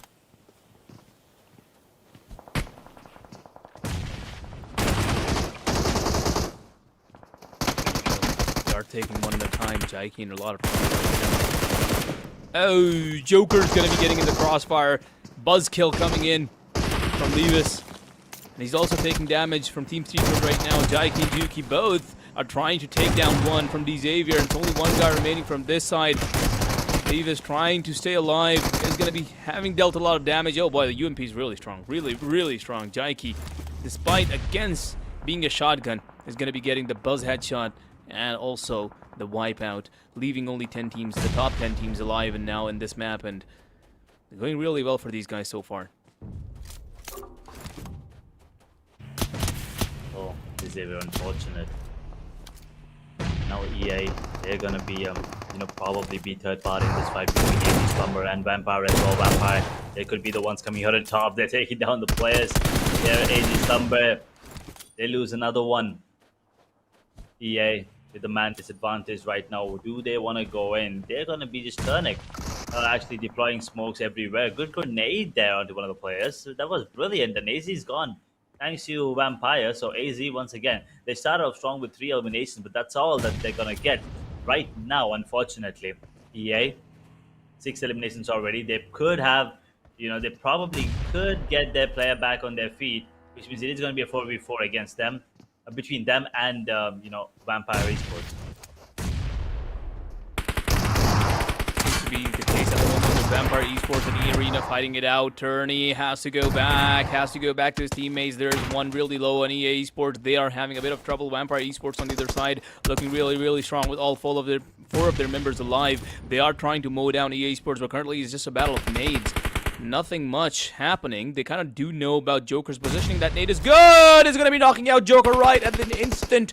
EA not looking very good right now. Turney thrown behind that buggy, can't get up any movement and try to get for the trade, and there we go. The nade is going to be there, getting 1 trade. Finally a knock on Vampire Esports side. 2 down and finished off on EA. Only 1 alive. Is going to be trying to escaping, but doesn't allow that to happen. Vampire Esports is going to be taking out EA right at the very moment. That's 2 teams now that they've taken away. AZ and EA. Vampire are going to be feeling really, really confident today. 10 eliminations already. They still have all 4 players standing on their feet. And Vampire, I mean, they just went up to 11th position right now. 10 eliminations. That's going to be bumping up their numbers. But 7-9, they're not done yet with this game. They're still trying to take down the entire squad of Team Secret. Frankie 007. It's actually Horror Esports that put the final nail in the coffin for them. Team Secret, they're gone with only 1 elimination. It's down. We're down to the top 7 teams now, ladies and gentlemen. 26 players still in the server, and 7-9 still surviving. This is not looking good for anyone apart from 7-9, because right now they're really, really far ahead of everyone else except Toda. And where is Toda? That is what I'm looking for. I want to see where this team is. We have not seen them on the map or any fights. They have not taken any engagements so far. No fight so far. It seems like they just want to play it out safe this time around, just like the 7-9 strat, and both of these teams are locked with a 2-point difference. Todak, all 4 of them alive. One of them has taken a little bit of damage, but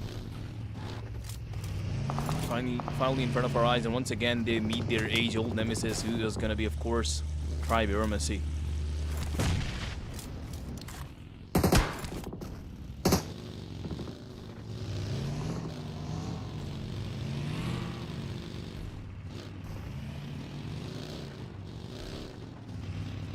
Nothing much happening.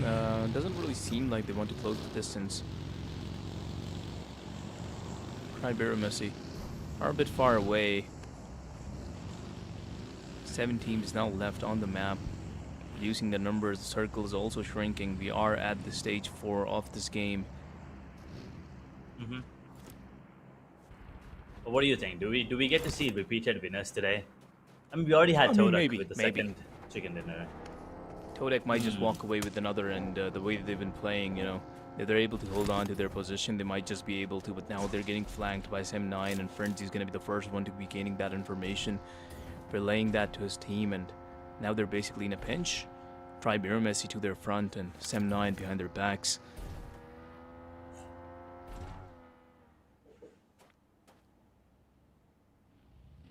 Pre-Miramar, another team that impressed us quite a bit from day number 1. I mean, I would love to see them get a chicken dinner. They've been denied of it 3 times yesterday. And finally, we see on the kill feed, it's 7-9 versus Todak. 2 teams at the top of the scoreboard. Wait a second, there's also Horror taking that fight, taking third party in this fight between these 2 teams. Horror could actually, you know, secure more points and maybe close in the distance between number 1, number 2 as well, and them, of course.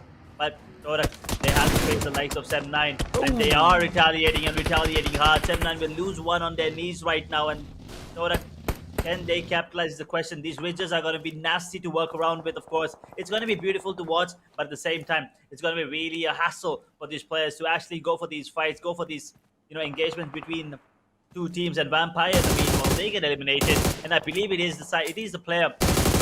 It is a player from the side of Horror. It is Sky, I believe, yet again coming out on top there with the Grenadier, you know, that he is as well. Horror now move up to 6th position with 6 eliminations in the overall standings. 7-9, they might lose a player. As Todak, they're already down to 3 men. Amazon with a grenade launcher in his hand, and also a lot of fuel to work around with. He's doing a lot of work for his team, but well, 7-9 is really, really damaged right now and not looking good at all up against Todak. They were looking really good initially. They were able to take down 1 from Todak, but now Todak has bounced back really well. Are going to be taking down 7-9 1 by 1. There's the nade. It's going to be good. It's going to be good, but not enough to get the knockout just yet. Yeah, Todak retaliating really nicely. Pre-Miramar, though, wanting a piece of it as well, are going to be knocking out a few. Onto Todak, also getting the finishing kills, but these teams are basically in a chokehold right now. They're taking down 1 by 1 each other's sides, and damage is being dealt on all. I mean, they're all losing numbers here and there. And with that, 7-9 is now, I guess, wiped, or maybe some of them survive, not quite sure. But that just leaves top 4 teams, so I think so, yeah. Yeah, 7-9 and Todak is out, and that is just going to be leaving Pre-Miramar, Horror, AE and 52 Esports, and it might just happen. It might just happen. I mean, it might as well be Horror because they've been doing really well so far. They've been the heavy hitters throughout in the major league. I mean, yesterday as well and today too. They've been getting a lot of kills for themselves. So Pre-Miramar, they're going to have to take them down if they want any chances on that chicken dinner. Alter Ego is there too, so just yet another formidable enemy to face before they actually making up and ending up on the top.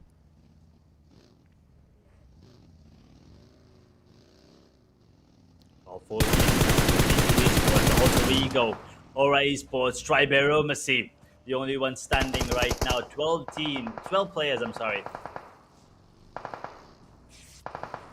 52 once again with only one player standing. Not a lot that could be done, but at least the good thing is that 9 is not going to be alive anymore.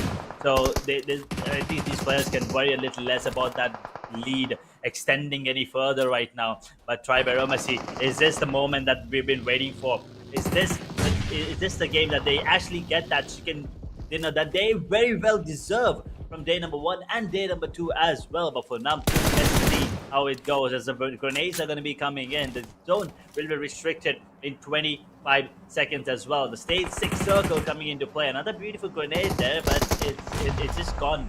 I don't even know who threw that. That was very far off from the players there. And anyway, Pre-Miramar, they will get their player back on their feet. Actually, not yet. He's carrying it. It looks like he's hitting the gym right now. I mean, he's just out in the open carrying the player.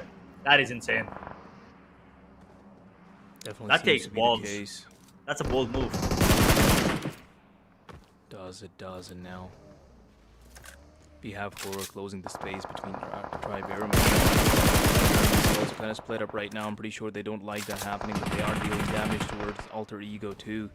Horror coming into the battlefield are going to be taking down that last player on 52 Esports. 52 Esports wiped out, and Horror continues to pressure down to Pre-Miramar too. Look at that, the damage, the amount of gunfire, the amount of suppressing fire coming in from Horror's side onto Pre-Miramar. It's really strong. Pre-Miramar kind of right now, not really much that they can do here. Also one of the piece of it are going to be spraying down Horror and another player from Pre-Miramar.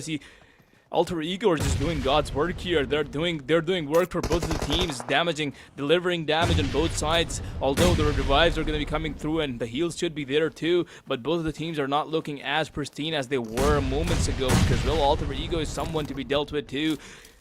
Positions are what matters the most here. Alter Ego kind of split up right now, but both of the teams are really not aware of them because they have bigger problems to deal with. Aura and Alter Ego. There you go. Kills are coming through. Alter Ego being pressured. Alter Ego pressuring, in fact, Horror, sorry. Horror back. Not a lot of HP to work around with as well. This might as well be the perfect chance for Pre-Miramar to snatch the chicken dinner for themselves because, Alter Ego is doing all the work for them. They are going to be to shut down Horror. It seems so much damage is being dealt. Fights are being taken, and it's a complete rush on these guys. Horror trouble a lot of, somehow makes it out. They are going to be able to take them out, and now the next fight they're going to be able to take is on to Pre-Miramar, but the problem is the damage they took by Alter Ego was just too great for them to handle, and that's going to be the perfect opportunity for Pre-Miramar. There you go, there you have it. They finally have that sweet chicken dinner after such a long time. I cannot tell you how happy, relieved, and satisfied I am with that one chicken dinner coming out finally for them. It was about time, and I mean, you gotta feel good for them. Come on, you gotta feel happy for them. They deserved it. It's been a while. They definitely deserve it. I mean, it would have broke my heart if for the 4th time they would be in the top 3 and not get the chicken dinner. That would just be it would have been sad, of course. But a great game coming in overall as well. Miramar has been fun to watch, and Pre-Miramar coming out on top. Well, that's just the cherry on top. But at the same time, you gotta give credit to Sem9 yet again. Not a lot of kills this time, but they still managed to get decent amount of points to make sure they also managed to take down Torak almost, I believe, there. So they did manage to make sure that they don't have any competition, while they also did not make it to the top as well. But they also made sure that the number 2 team, they were also going down with them. So that is actually a smart move. Because if you notice, they were taking that fight, and when they took someone down, I think one of the players on the side of Todak, they were like, yeah, this is Todak, guys. I think we need to at least make sure they get eliminated before we do. Now, we'll talk about that team in a second, but the team that everyone's talking about right now is the side of Pre-Miramar. I mean, they only have 3 eliminations, but getting that chicken dinner, it meant a lot for them. In not just in terms of points. I think it was just about retribution at this point. Yeah, definitely is the case. And I mean, hey, look at their numbers, right? Not a lot of damage done across the board here. Only 3 eliminations in total to be seen, and 1 knockout only. 1 knockout. I mean, the other 2 eliminations that they got were also stolen kills. So yeah, it's just really, you could call these guys the opportunist, and they just walked in at the very right time and got their kills that they needed. The MVP is gonna be Badru from Alter Ego. These guys were just mowing both. These guys were delivering damage to both of the teams at the end. Damaged Hora so much, and also damaged Pre-Miramar, but they didn't push. They didn't quite keep on pushing on Pre-Miramar, which is the reason that they were able to survive for longer. Get the chicken dinner at the end. But yeah, Badru 1k damage, dealt 6 eliminations. Good number to be seen here. The top 5 players are gonna be, of course, the number 1 still Badru. Vampire Esports is gonna be Lazarus, 767 damage, 5 eliminations. No Fear from Hora, 642 damage, 4 eliminations. This guy was doing really well around the end. Just came second to how good the push was from Alter Ego. And then we have PK49 from FaZe, and yeah, good names, good numbers to be seen here. Teams to watch are going to be, of course, Alter Ego, Vampire Esports, Hora, and EA. These guys were going all out throughout. We all saw it happening. 2k damage for all of them except Alter Ego, E Arena. 1.6k overall, not bad regardless, because yeah, that's a good number of damage. The most we always get to see is like 15k, 1.5k or something. So yeah, really good numbers to be seen from these guys. It's like what, 30 kills just coming out from these 3 teams, and 35 plus from 4. So yeah, good amount of kills. These guys were the demons at this game. Matt summary is going to be not a lot of healing done overall. I mean, hey, the teams weren't really given a lot of time to heal up, so that's going to be it for this. 3 grenade eliminations to be seen. Again, the usual number that we see. The longest kill is going to be slightly long, but hey, 380 meters, not something, these are not very out of the ordinary numbers. This match was a little, this wasn't a really flashy game that we got to see. It was more of, really usual, strategically played game. Definitely. This was, as you said, the strategically played game, but we have Hora on top yet again. This is interesting for sure. Yes, that's back to back, them being number 1, even though they did not get the chicken dinner. Now that is impressive in itself, and I think the fans are gonna love this for sure. Because once again, fan favorite team, one of the fan favorite teams. And well, they started finally performing very, very well, especially on day number 2. Alter Egos with 14. Pre-Miramar, thanks to that amazing chicken dinner, they get 13 points. Vampire get 11. FaZe gets 7. Kodak 6. 7-6. EA 6. 52 5. And other teams they're at the bottom of the scoreboard. So we can't really expect a lot, because this game there were a couple of teams that were just dominating the server, unfortunately. Yeah, it definitely was the case. I mean, as I said, there were like 4 teams that just simply mowed everyone down. But yeah, before we move on to the map repetition, we are going to be taking a short break. So y'all stay tuned, and we are going to be back with the same action-packed action to see you there.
Welcome back, ladies and gentlemen, to PUBG Mobile Pro Wars Chapter 1. We just got to see the first half of day number 2. Well, now it's time for the second half. And by that I mean the reputation of the map cycle. We'll go back to Rondo, then Erangel, then end the day on the beautiful map of Miramar at the end to see which team is going to be ending day number 2 and number 1, number 2, number 3 spot, of course.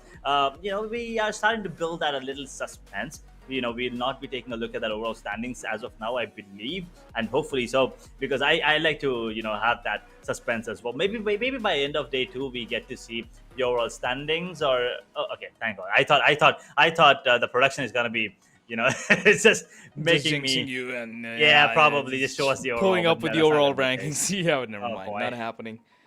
We are, that it was good. seems, That was going to good. be going back to Rondo. And yeah, I mean, hey, the first Rondo, absolutely insane. Action packed. None of these teams are stopping because obviously the recall option being there. These guys were just going at it, just going out with the kills, not stopping whatsoever. And I guess we're just walking straight right back into the same action that we got to experience. And the question stands, that would Todak end up being at the top once again? Because, well, I mean, after that first game, they haven't had a really good run. I mean, Erangel, Miramar, both of these maps weren't really Todak's strong forte. They weren't really able to do much in these maps. But once again, we're gonna be back. You could kind of call it their turf. And maybe they get to show us something of the same fashion once again. I mean, maybe another chicken dinner from these guys, or maybe a lot of eliminations coming in from these guys. Because obviously, the way that they've been playing, they aren't really that strong in eliminations, and I think that's something these teams need to be wary about, because teams like Korra, despite the fact that they're not able to get those chicken dinner, they are getting a lot of eliminations throughout, and that's giving them a lot of points. That's bumping them up a lot. So yeah, I think that this is something these teams kind of need to reevaluate of how they're playing this game. There we go. We have a multi drop right now, so we're gonna have I believe that is a side of the Savior Talon there coming in as well in that first right zone that comes up. That starts at the top actually. So now the teams that are starting off in that the upper half of the map, they have a really good chance to actually conquer those those deserted areas, those ridges. And but the team at the bottom, right? They have a much more control or easier access to the parts of the map that are really south. And I'm talking about Long Ho, the thing, Long Garden, even Jadena City. That's where the second, flight path ends. So probably, I mean, every part of the map is covered right now. But my only question is, where is the circle gonna go? We have not seen those deserty circles yet. We've only been able to see circles going towards Bailey, towards Test Track, maybe Mehran, but that's about it. I mean, a very interesting plane line to be seen for sure. And the teams aren't going to be dropping. I mean, hey, we are seeing it go back to Jadena City, so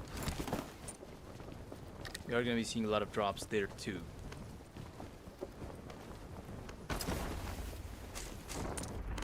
Okay, fair.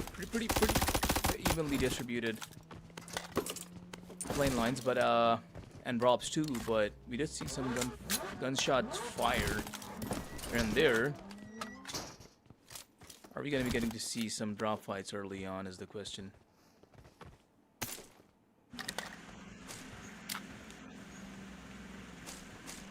Nothing at the moment though. It's going really, really slow and quiet.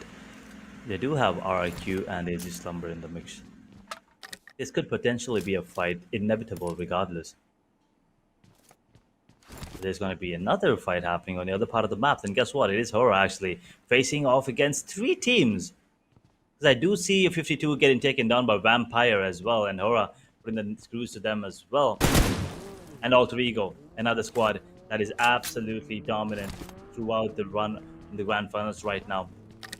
So 4 teams just fighting off against each other. Test Track once again is turning out to be a bloodbath.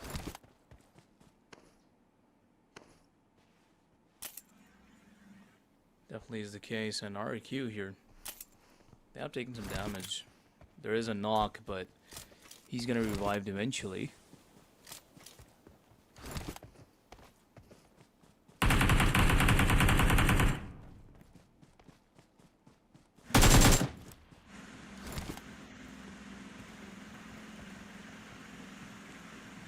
RRQ, they do have their player back on their feet, and now they're changing direction, changing their play style, trying to take down the players on the side of AT Slumber. Will they be able to capitalize is the question. The weapons, they don't have a lot of ammo to work with in this S12K, especially this player, but they are closing in on this one. It's not looking good for AZ.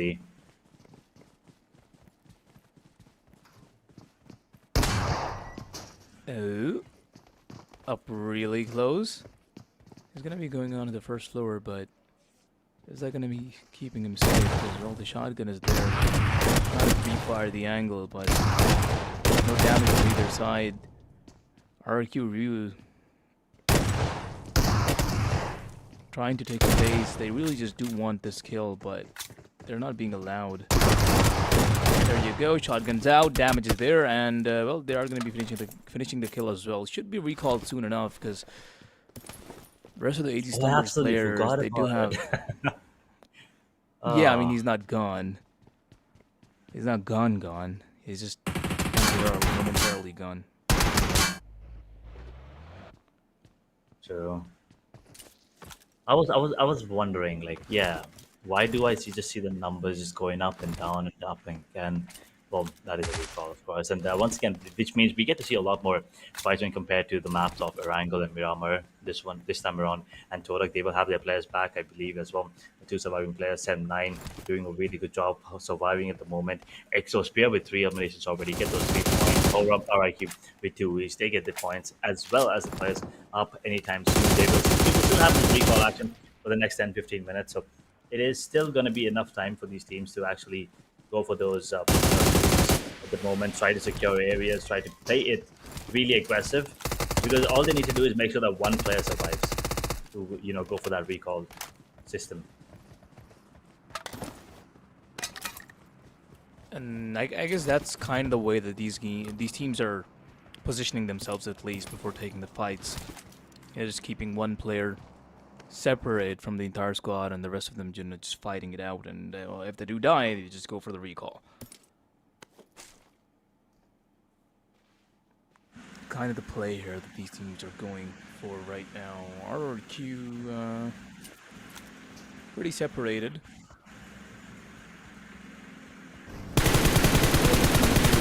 Oh, Todak and Pre-Miramar are at it once again. These guys are not stopping. There you go. A chase is going on between Delta and Frenzy. Frenzy's taking a lot of damage, but he's the one driving, so he can't really do much. Delta trying to land as many shots as he can.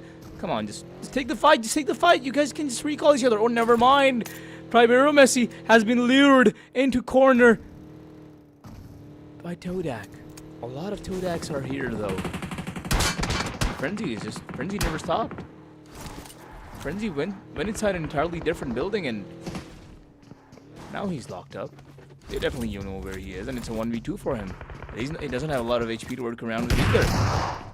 So even if he does knock out one, there can definitely be a trade knockout, which didn't happen, but it just happened. And yeah, that's really about it for Frenzy. They get the point immediately. They get 4. I mean, once again, the player will probably be back, as we all know. But regardless, they're getting those elimination points really quick, really early as well. So those points will still be accumulating over the course of the map, of course.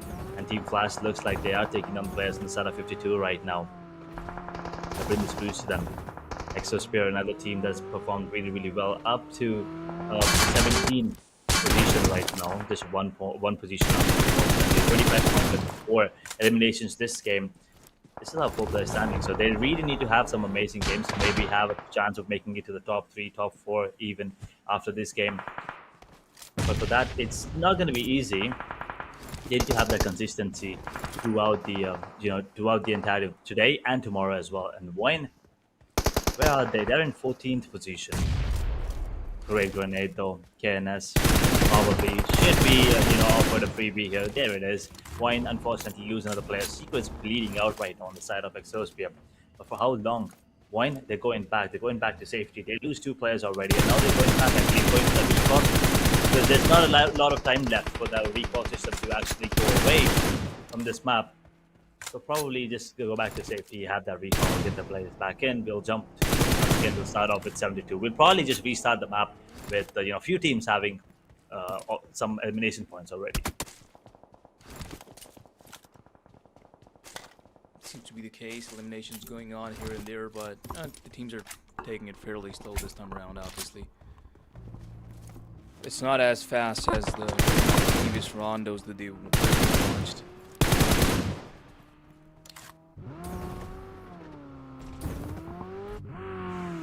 Definitely. I mean, we see a different approach to the game coming in. All these things, as a matter of fact. This is not even like the first Rondo that we've witnessed. And Exosphere, they just want to make sure that Wine pays. As soon as the player was spotted and the player was back, they took him down immediately. The revival will be coming in as well. And Sem9 with 4 players. Todak 4. Pretty much everyone except AZ Slumber have 4 players right now on the map. Except Wine as well, unfortunately. Boyne should be able to get the recall in fairly soon as well, I believe. Maybe they're just, you know, a bit too far away from a recall. But Esports, they know one of the positions of Vampire Esports members, a lot of damage taken, but no, the knockout is going to be there. Barrycon is barely making it out of there in time. If he does keep driving around like this, though, he might not have a lot of space.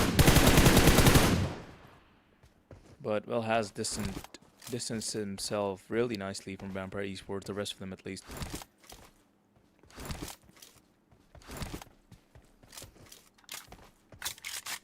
Could turn out to be a good thing, could turn out to be a bad thing. The circle now going towards the lower half of the map. It's towards Hangshan and Long Garden. Well, I hope that is where the shift is going to be, because you can see the top, towards the northern side. There's still Exosphere, Wine, there's E Arena, there's Horizon as well, and Flash, I believe, could win really far away. It's not going to be easy. Try by Romacy right now. Have to be careful here as they face the likes of the Secret. A 1v2 situation. S12K shotgun. This is really good. But as we talked about this, the TPP coming into play here, he will manage to make sure that he gets one. Will he be able to get the confirmation? The point, will it be secured? Delta holding on. He's just playing with the door right now. Oh boy. Love to see it. Love to see these things. Oh, look at that, jumping out. Oh, jumped right straight into his death, actually. And the revive is going to be there too. And that's it for Tri-Pyramid for this game. 4 eliminations, and they're going to be walking out with just that. Chicken dinner last time, this time, first team to get eliminated. Come on. That is just not. That is not the consistency we've been, hoping for, especially coming in from them. They've been really good on day number 1. But today, just not looking, like they have their footing in the game, unfortunately. But they do have 4 eliminations, somehow more eliminations than the previous game.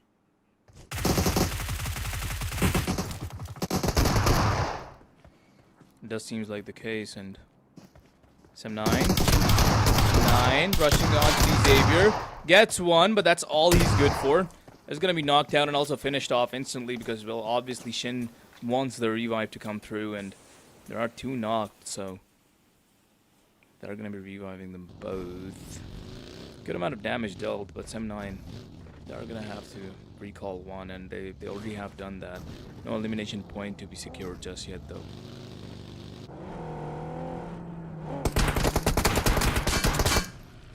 Talon, they just come into this vicinity, and they immediately are welcomed. A hostile welcome, but still a welcome by the side of Team Flash. They're taking them down. Knocks are going to be coming in left, right, and center. Yuri Johan and Axel, the only one standing right now for the side of Talon. And now it all comes down to Yuri Johan. Can he do this? Can he go for a 1v4? He's very, very low, but yes, well, just not good enough. His positioning was unfortunate there. Oh, well, by the number of players coming in from the side of Team Flash. The entirety of the squad, Talon, is gone. Quick points, if you ask me, for the side of Flash, and they will take it. That's 3 Bs. Just entirely wiping out Talon this quickly. Yeah, good stuff to be seen from these guys. Hora, a little bit of damage taken here, but revive is going to come through eventually, and should be back up on their feet. What's this? What's this? What's exactly happening here? Why is there a EA player knocked out nearby? Well, it doesn't really matter to them, I guess. As I said, that's there are more EA players nearby too. Look at that. it's not exactly done for Hora just yet. I doubt that they're gonna let him go this season. Yeah, the one play from the side of Flash, that was really far away. He's getting taken down there, unfortunately. From the side of FaZe as well. Now they're in a bit of a trouble. They lose one player already. They've been tagged up quite a bit. E-Arena, can they capitalize this fight? All of these fights are outside the blue zone as well, so you need to... Outside the safe zone, I'm sorry. So you need to understand that the damage coming in from that blue zone is going to be adding up to the damage and data as well that's being thrown right now. Oh, I was looking at the wrong one. I was looking at the fight that's happening at the top. I mean, I'm talking about the alter ego, and then there was a fight between Hora and E-Arena here on the other part of the screen. Two POVs, two fights going on at the same time in the battlefield, and E-Arena now finally coming back onto Hora are going to be delivering a lot of damage to these guys. On their side, we had Alter Ego battling it out with FaZe Clan. Nothing really came of that, and Alter Ego are going to be increasing their distance between them and FaZe Clan. I believe he's going out for the recall, yeah. They are one man down, so getting back their squad intact.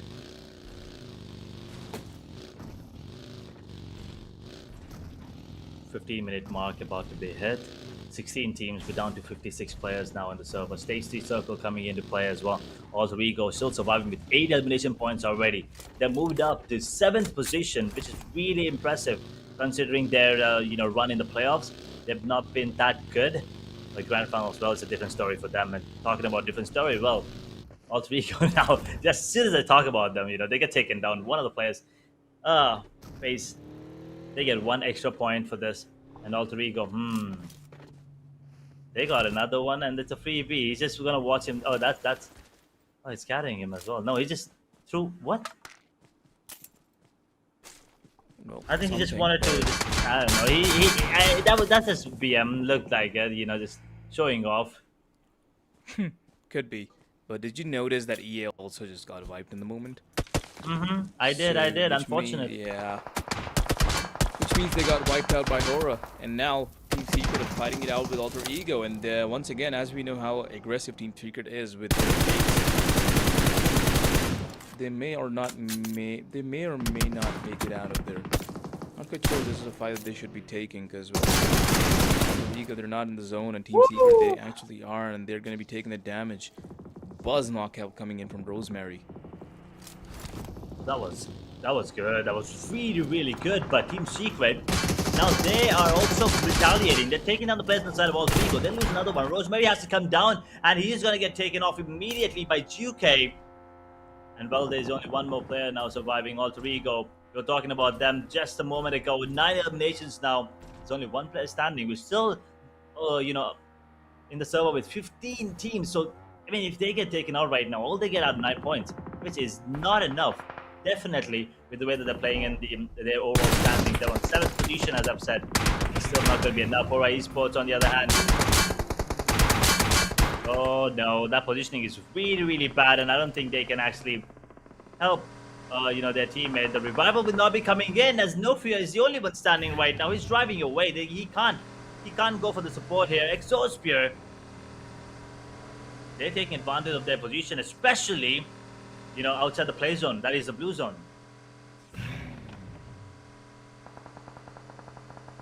Seems to be the case. Stage 4 of the game. Circle restricted a lot now, and things are getting closer and closer. And with that being said, Alter Ego is also going to be eliminated from the map. Vampire Ego, so much damage being taken. Need to do something about this situation, but well, not really. As to them is going to be Exosphere. Oh, the moment he fires is going to be knocked out and also finished out instantly. Not a good decision to be made there. Vampire Ego are just, they were rotating. They're also going to be taking down one on their way back. Exosphere trying to land some more sprays on the players that they see right now. Look at that. Such a long range spray. Didn't really get something out of it. Yeah, 12 eliminations, by the way. I did not notice that. I'm happy with 5 of them. Beautiful positioning, beautiful shots there coming in from the side of Vampire as well, as a matter of fact. We're down to 13 teams now, 7 eliminations from the side of Vampire. They've been doing well. We're down to 11th position actually for the side of Vampire. With 7 eliminations in this one. These Xavier still surviving. Where is this team? 7-9 gets eliminated. Wait a minute, with no eliminations as well for them. That gives them no points whatsoever. This Xavier with 12 point gets taken out, 11th position. We're down to top 10 teams now. 34 players still in the server. 52 esports.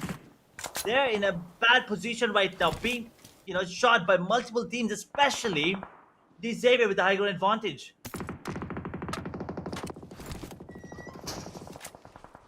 They've posted themselves up high and working around with that advantage as much as they can.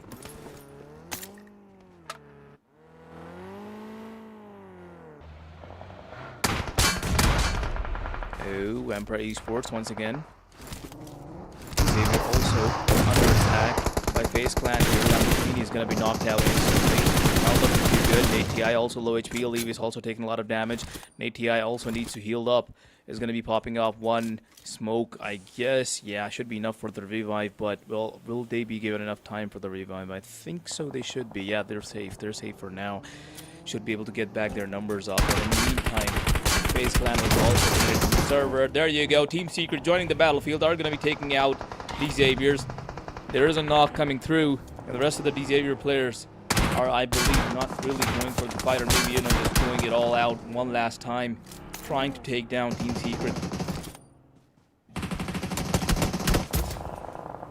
Team Secret definitely overpowering the Xavier here, really well.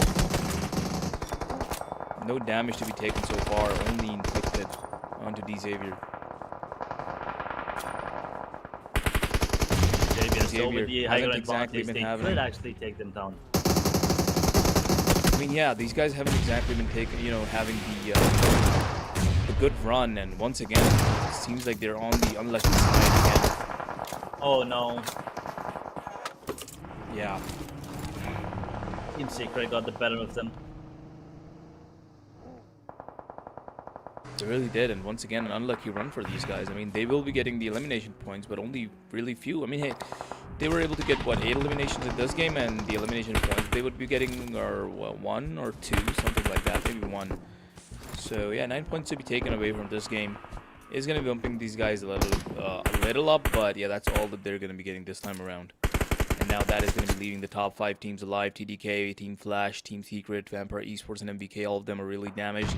But hey, if Team Flash is able to recover all of their teammates, because they're still knocked, not exactly finished off right now, they should be able to increase their chances of actually winning the chicken dinner in this game. Definitely. Down to the top 5 teams now. 14 players still in the server. Team Flash, the 2 players bleeding out. Vikings with 1. Vampire really looking good with 4 players still standing on their 2 feet. The only team, I believe, with 4 players alive and healthy. Flash, they get 1 more up. They could possibly get 1 more up, and they could even out the man advantage, at least in terms with the team Vampire Esports there. But Vampire, they are not looking to take down one team. They're looking to take down every team that is trying to take the fight against them. And they're out of the zone as well, so that is going to be an issue. I mean, hey, still the top 4 team alive, and nobody's really in the circle right now. I mean, hey, the teams are closed. Vampire Esports have finally made their way in, and TDK is going to be the second one to be walking. Are out. Vampire Esports currently trying to spray down Team Flash there. Team Flash for alive. They were able to get their knockback back up, and there you go. Vampire Esports trying to deal as much damage as they can, but Team Flash is actually going to be the one to be, well, at least getting one of them knocked out and finish away as well. 20 seconds to go. Team Flash getting there, another one of their teammates knocked out. One more, and the last one is really low too. I don't think he can do much. This is pretty much it for Team Flash, and with that being said, Team Flash is now eliminated, leaving only the 3 teams alive. Todak looking really, really well, going up against Vampire Esports and Team Secret. Team Secret, the way they've been playing, they do have good chances of making it out of this situation alive and well. But hey, they are up against really formidable enemies here. Kodak and Vampire Esports. Definitely, Vampire should be the favorites right now to win the whole thing, but Team Secret, they're taking a bit of heat from the side of Todak. Todak also could steal that #1 spot from the side of 7-9 right now if they actually manage to get out top. UK gets taken out thanks to Frenzy stealing that point. I thought the grenade was going to be the one causing that death, but no. It all comes down to Frenzy now, the only one standing for the side of Team Todak, that is, and he could be a bit of a mix. He's going to get taken down. That's Todak getting eliminated. It all comes down to Vampire versus Team Secret. Now, in a 2 versus 3 situation, the man advantage is clearly for the side of Vampire, but Team Secret, their positioning is really good. The position advantage could be played out for them. It's also going to be coming into play as the guns are going to be blazing. There are going to be players just falling. One player on the side of Vampire gets taken off. Team Secret. Now, I don't think Duke has been spotted yet, but Vampire Red Bull, he's just holding. He's holding his ground. That's a good grenade. Might have to land on him. And there it is. Beautiful grenade. And Team Secret now in a lot of trouble as the 2 surviving players on the side of Vampire. They get closer and closer to him. In the smoke, spamming and spraying and holding.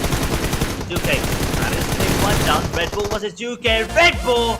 Wait a second. Who came out on top? I missed it. I definitely missed it. I don't think it was too close. It was too close. It was too close. Who was it? We need to see a name because like Juke was so low HP and he was also spraying down a member of Vampire Esports. But then we just don't really know who died. The cam just shifted.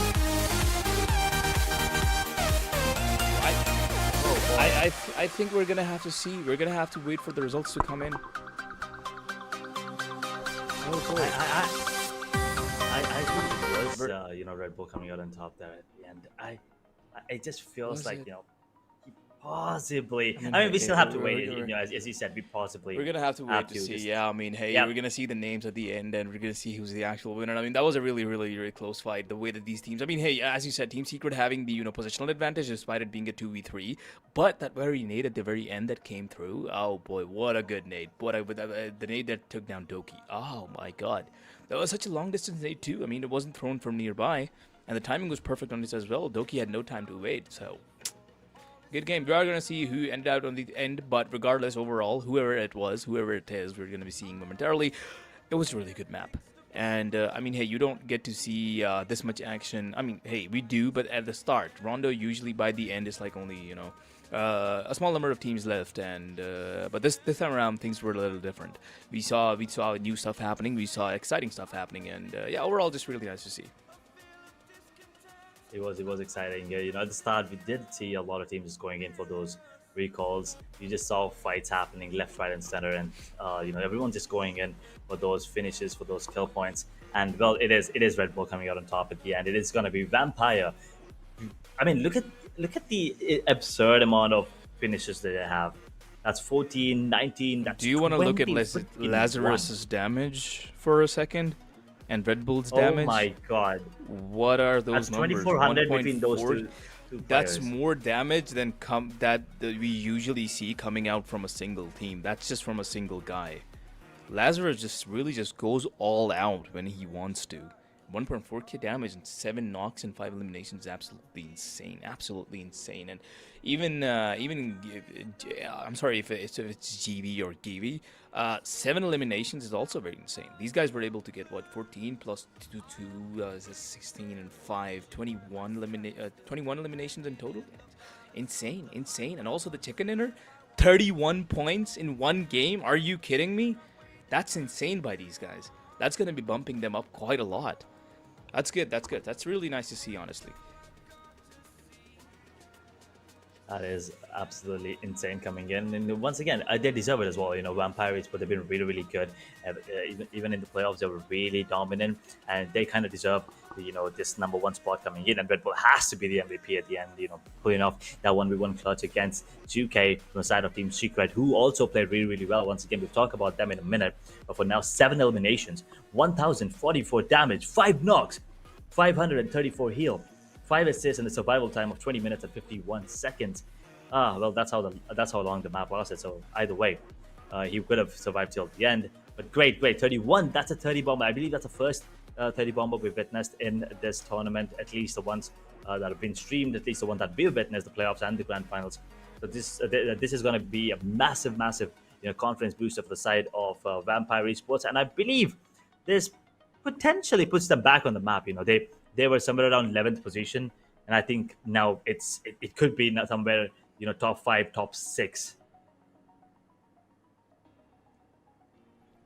Yeah, pretty good boost to their overall rankings, and we are gonna see how they affect. We are gonna see the actual overall ranking soon enough. But right now we have the top five players after this game. Off this game, it's gonna be Red Bull, of course. This guy who is going all out. The top three players are all Oh, from just Vampire vampire. Esports, which is yeah, it's just Vampire. It's just amazing to see, It's honestly. I obvious. mean, yeah, these Uh, it's, if you think it's just how much stuff that these guys were able to do, right? I mean, hey, 7 eliminations, 2 players, 5 from coming from Lazarus with 1.4k damage. Yeah, absolutely insane.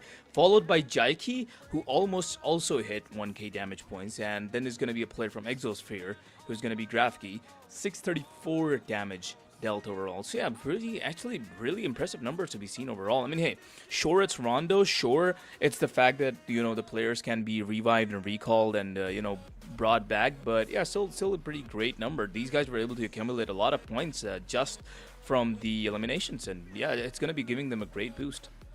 And yeah, look at that. 21 eliminations in total. Absolutely insane. A total of 3.3k damage. You rarely ever get to see a number this big. Team Secret following it up with 14 eliminations and 2.8k damage done. Exosphere also not falling that far behind. 12 eliminations to be seen, 2.3k damage dealt. A Alter Ego is going to be coming in with 9 eliminations, 1.9k damage dealt. Pretty nice overall. Good for these teams. I mean, hey, even if Team Secret wasn't really able to get the chicken dinner, I mean, sure, they were going to get overshadowed by Vampire Esports, even if they did get the chicken dinner just by the eliminations, honestly. But now Vampire Esports, especially the fact that they were able to get the chicken dinner, they're going to be, ahead of Team Secret by leaps and bounds. So, yeah, good numbers to be seen. Vampire Esports, this pure, absolutely phenomenal performance. Absolutely insane. and with those number of those 21 eliminations, they probably would have overshadowed anyone on the server. They're absolutely ridiculous number there coming in. We will also take a look at the match summary. Healing once again 15,548, the highest right now, but not that impressive. Why? Because of the recalls, of course. But 15,000 still the highest, I believe. 106 total eliminations. I believe that is the highest we've seen. I believe the one before this was 99 or 100, but this one's the absolutely top of our one. 9 grenade eliminations. The longest elimination has to be from Shin 348. I believe we did witness that one as well, coming in from him towards that that ridge towards the top northern part of the map. I'm so sorry. Yeah. I'm so bad with the parts of the map. I believe it was towards Muho, somewhere around that area. But either way, Not, I it's don't. I going to be don't the think ones I can coming help out you on there, top. buddy. All good, no worries. But once again, this is what we've been waiting for. The match rankings. Vampire get 31 points. Team Secret, they get 20, thanks to those 14 beautiful eliminations. Exosphere with 12, Flash with 10, 52 Esports, they get 10 as well. This Xavier and Alter Ego, they get 9 each. Vikings get 8. Torek and Hora, they get 7 apiece. FaZe, I mean, they started off well, but unfortunately could only manage to accumulate 4 points. Driver MSC with 4 as well. RIQ, not a great game for them. 3 points. AZ and EA get 2 apiece.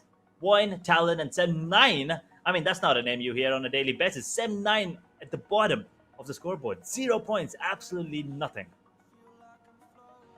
Well, yeah, these teams are really unlucky to not having gotten any points for themselves. But I mean, hey, really good for the other ones. I mean, Vampire Esports 31 points in total. Team Secret getting away with 20 in total. Exosphere 12. Yeah, really nice numbers to see for these guys. Hora, though, not really being able to do much in this game. The top teams, gonna find them a little. Sem9 0 points. RQ not a lot to take away this time around either. Todak 7 points only. That's going to be, allowing them to at least maintain their positions, at least for Todak, 100 points, and they're also going to be taking back their lead from Sem9, who unfortunately walked away with only 0 points. But, coming back to, seeing how it boosted Vampire Esports, look at that. 77 points back in the game from the other side of the ranking, where they weren't even visible on the first page. They are now back in here, and Team Secret is also now on the first page, throwing a few teams off the board now, and we are now back with, the big names, the names that we have been seeing a lot around the map, the names we've been seeing wrecking havoc everywhere. They're now back.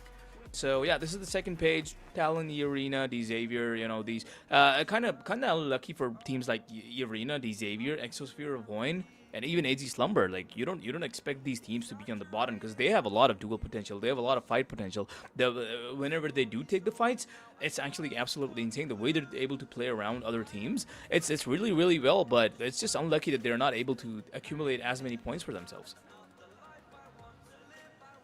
Well, it's still not over yet. I mean, we're down to you know last 8 maps in the grand finals. There is still going to be Erangel and Miramar for today, match 5 and match 6 of day number 2. It is going to be you know interesting to see if any of these teams, Kodak, Sem9, Triberomacy, or Vampire, could actually secure a second chicken dinner by the end of the day in these last 2 maps. That would, bump up the confidence along with their positioning on the overall standing, especially for Sem9 and Todak, because they're already really far away. They're on a different league in terms of, points secured already when compared to the teams in third and so on. We're moving down to Wrangle once again, the classic map of PUBG. This is gonna be one of those games where I believe we get to see a bit more, calculated plays coming in, a bit more strategy involved, because you don't have recall system anymore, right? And Todak, once again, congratulations, first team to hit that 100-point mark. That is insane. Yeah, I mean, Sem9 is following up as well. They do have 5 more points to go, and hopefully they're able to get those 5 points back up and also hit that sweet 100 mark. But now we are back on Wrangle, the good old classic PUBG map, as you always say, and this is going to be the prime opportunity that these teams are going to be getting to get back into that game. Interesting play line is going to be going up down till military base, and probably are going to be seeing a little bit of military base action, although I don't recall a lot of military base action. We haven't exactly seen a lot of drop fights happening towards military base. Usually a lot of the teams, I mean, if there's a team dropping there at all, usually what happens is that they're usually alone, so you usually don't really get to see much happening. But yeah, expecting a change to take place, and we are going to see if there is one, because I see a lot of names dropping towards military base, and Talon, I believe, is going to be going towards Novo. Once again, I don't think anyone's making their way to Azarki, Shooting Ray, Severini, Stalber, even Georgico. But at least I'm happy that Triberomacy, they actually didn't they get down towards Meshki and they found a fight? But right now there are a couple of fights happening towards Yasnaya, and it is going to be Hora versus Team Flash. Hora in a lot of trouble. Hora is actually in a horrible position right now. Yeah, it all comes down to the last surviving player. There's nothing he can do. He's gonna get his entire squad is gonna be wiped off the map. And Zeus is a little happy. The Berettas are gonna be shot in happiness. 4 eliminations pretty early. And well, that's not just 4 eliminations. It's also taking down one of your competitors, Hora Esports. They get no points whatsoever in this one. And right now, Vampire are getting taken down as well. There's a couple of melee fights happening as well. I see melee kills coming in. And Decisive, I believe, eliminated another team. And Triberomacy, now they could be eliminated as well. Vampire, how many players are standing? I don't really know. But that one player with the shotgun has done enough, I believe. He did get himself a couple of kills there. But Triberomacy, they're going to be the ones coming out on top, eliminating the chicken dinner winners from the previous matchup. Well, early eliminations to be seen at Hora, Vampire Esports, and Viking as well. Really unlucky run for these guys, not really walking away with a lot of points in their bag. Only 1 for Vampire Esports, and Vikings are also going to be only walking away with 1. And yeah, the rest of the team survive. Triberomacy, 4 points in the bag. Team Flash also. Oh, what is that iron sight spray? How are you able to do that? How do you even accomplish that at that range? What? Agent Brian just losing his life there and then. And he was able to get another knock, wasn't he? And the rest of the Sem9 are there for the backup now, and he's going to be finishing the kill off. AZ Slumber just lost 2 players like it was nothing. Now they're only left with 2 alive. That was interesting. That was interesting for sure.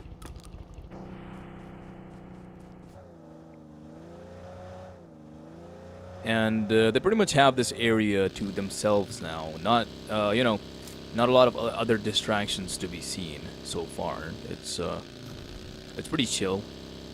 Nothing else to be really worried about. We do have our eyes on Todak right now. Currently the top team, 100-point team, of course. And, followed by Sem9 with 95 points in their bag. Todak is going to have to do a lot of work to maintain their positions because a lot of other teams are fiending on it. They want to take it back. They want it back. They want it all back. We're going to have to see if that actually happens, but it hasn't exactly happened just yet, so that's fine. Looking at the kill feed, though, we are seeing Team Flash actually taking a shot onto Todak. Todak is going to be losing one of their members early on. And also finishing the kill, so that's one member down on Todak, leaving only 3 alive on their team, on their roster. Team Flash have dealt a good amount of damage to these guys, and that should be Todak's cue to, you know, regroup and kind of think that what they're doing and what just happened to these guys, because one guy only, you know, it's only one guy, may not seem like much, but that was okay. That was a really flashy smoke, if I must say so. You know, he threw it from the car and just, you know, hopped in and switched vehicles and good stuff. I mean, hey, when you've played this game for thousands of hours, this is the kind of stuff you're able to do. It's just pure muscle memory, and yeah, it's really nice to see. Kind of shows the overall proficiency of these players with how good they are with their utils. These Xavier, just to, you know, emphasize once again, these guys were able to get 4 eliminations so far in this map, which is really good, honestly, because they haven't exactly been able to do so well so far, and having 4 eliminations now is definitely something in their bags.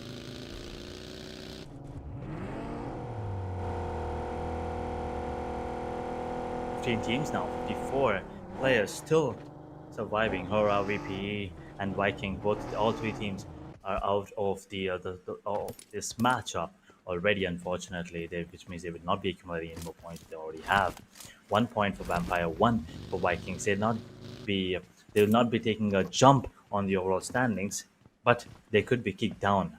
That is what's scary right now. This is match number 5 of day number 2. Overall, out of 18 matches, we are done with 10 already. This is the 11th one. So you guys kind of have to make sure everyone steps up. And they kind of are as well, right? I mean, even AZ Slumber and FaZe, and even Voin, Exosphere, all the 4 bottom teams, they're trying their best to, you know, accumulate as many points as possible.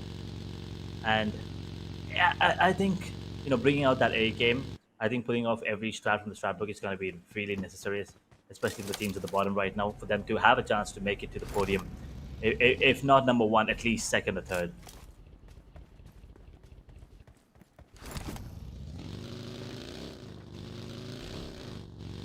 Seems to be the case.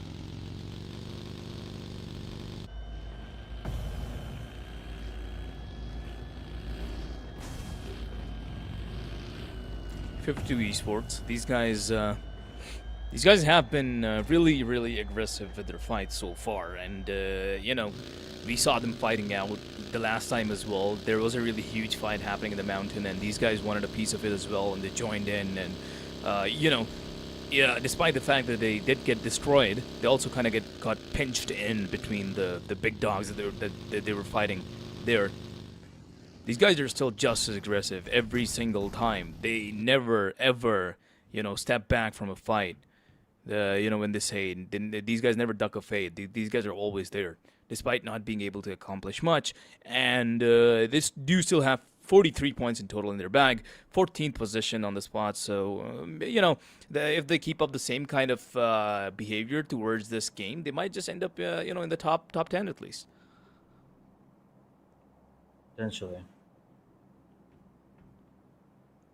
Yorick, they already lost a player. 7-9, they still have everyone, you know, everyone. But they only have 2 eliminations as of now. The bridge camping once again coming in. Wine on the other side as well doing the same. But who's going to be the one coming out on top is going to be the question. It all comes down to the players who's going to be, I don't want to say less patient, because at the end of the day, you will have to come out. You will have to make your way back into the zone, and it's going to be 7-9 who have to make who's 597 meters away from the zone, which means they obviously will need to move at some point, and Boyne, all they have to do is just wait it out. Patience game. 7-9, this split is really good, a 3-1 split. I mean, it is a game of patience. I mean, Sem9 do really have some good players. I mean, just kind of reminds me of the first kills that they were able to get on to AZ Slumber. Oh. There he goes, sprays out, perfect, almost. Deals a lot of damage, but he's going to be dying, or at least getting knocked out because of the fall damage. And Potato 5 is way too far behind. Voin, way too split up right now. They shouldn't have been this uncautious. I mean, hey, they should have been more cautious, that's for sure. Just running out in the open like that, you can never be sure that someone like Sem9 doesn't have their eyes on you. And now, the revive should be there, but Sem9 now closing up the distance. The nade is being cooked. Do they even hear the pin? Does Mochi even know about the pin? He doesn't, and he's not healed up. Oh boy, almost. Isn't going to be able to take him down again, and should give them enough space to play around, and the zone is there as well now. It's not going to be dealing a lot of damage, so they do have time to work around this area. But now, Sem9 is now being dealt some damage in return. Not looking like they want to leave this area anytime soon because, hey, it's only the first stage and they can't stay in here for a lot more time. Voin, they want to cut them off. They do not want to let them cross. And on the other side of the map, there's another fight going on between E-Arena and Team Secret. There we go. E-Arena going all out. Juke has been knocked out. The shotgun is good. They're going to be knocking and also finishing them off. E-Arena taking a lot of damage, leaving only 2, 3. How many? I think only 2 of Team Secret alive, or maybe Probably. they just wiped them out. We don't know. We don't know for sure. We're gonna know soon enough. But you know, bringing our eyes back to Voin and Sem9. This is going to be an interesting fight between these two teams. We've all been waiting for this one. E-Arena and Team Secret on the other side. They're still going at it against each other. And Team Secret, they're finally going to be eliminated. One elimination is all they have. So that is just 1 point for them. Unfortunately, they will still be in the position that they are. 9th position. This, Vietnamese powerhouse is just not having a good time right now in this map. Alter Egos as well. I mean, you could say they're not having a good time as well. No position points whatsoever if they get eliminated. No elimination points as well. So they probably will end up with 0 if Badru gets taken out. He's cooking up a couple of grenades actually. Flash. Oh boy. Oh boy. Flash might actually be able to take him down and catches him off guard completely. The timing was perfect. Alter Ego, they get taken out. 13 teams now, 42 players still in the server. Kodak regained the #1 spot. Holding it off actually. Still, Sem9 should actually go for the retake to #1. Talent, man disadvantage, but they could still take the players down and immediately puts the screws to Lamborghini, takes him down and secures the finish as well, immediately confirming a point for themselves. And Talon, well, they could be another dangerous team if if the players just let them play the way that they are supposed to. Seems to be the case. A lot of progress has been made by these teams. 13 now alive after, well, the 12-minute mark has passed. Pretty neat so far. We have seen, well, a bigger number and a smaller number both being alive with the same amount of time having passed, but right now is 13. And a lot of big names have dropped. I mean, Hora's down, Vampire Esports is down, Alter Ego is gone, Team Secret is also done for. These guys are the ones that are, creating a lot of chaos by the end of the game, but right now they're gone early on, so that just leaves the big names like, at least the big names of now, Kodak, Sem9, Team Flash, Pre-Miramar, are especially strong for their luck of not actually getting the chicken dinner, but coming back to their misfortune later, because right now RRQ is deciding to raid onto 52 Esports. The fight is on, the shotguns are out, they're raiding the building that 52 Esports is in right now. Slowly going up, the nades are good, but not really committing to the fight right now. They're trying to find a pick for it. 52 Esports also regrouping. The rest of the teammates are on their way, but RRQ are going to be dealing with them promptly too. The nades are really well. 2 players knocked on to 52 Esports side. RRQ looking really well right now, and they should be able to finish off 52 Esports right when this started. There we go. The elimination is there, and RRQ are going to be walking away with a total of 3 eliminations. pretty quick as well. That is, RRQ taking down 3 immediately. They decided that they are going to take the entire squad of 52 down, and they enter the building and swiftly and promptly take everyone down. There 3 eliminations, as you said. RRQ looking good. But look at the map. I mean, look at the circle right now. It still has a lot of empty spaces. That means you can understand it's a cluster of these teams, and they're trying to go for these fights as soon as possible, as much as possible as well. Everyone wants to fight. Everyone is understanding that right now it's high time for them to accumulate points in all aspects, like in terms of placement, of course, and the eliminations as well. They need to have the balance. If not the balance, they at least get those elimination points as many as possible, and also manage to take down top dogs. Because right now, Soda, Tem9, they're the only teams that have crossed the 90-point threshold. So I believe they are going to be the main teams that are going to be focused on, and I think that's the right thing to do as well for these other teams that are at the bottom, because for them to have a good chance of making the comeback, they need to make sure the teams at the top, well, they don't have anything to work with.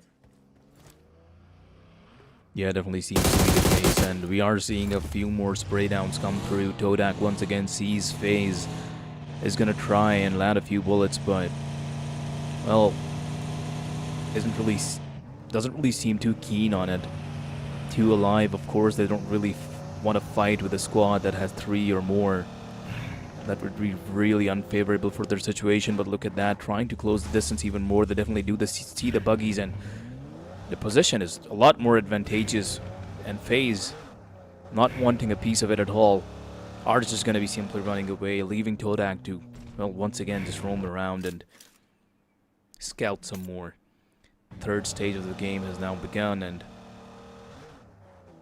the new circle must be formed. That just kind of defines where these players are going to be going on to next, and Todak also probably wants to get those rotations in.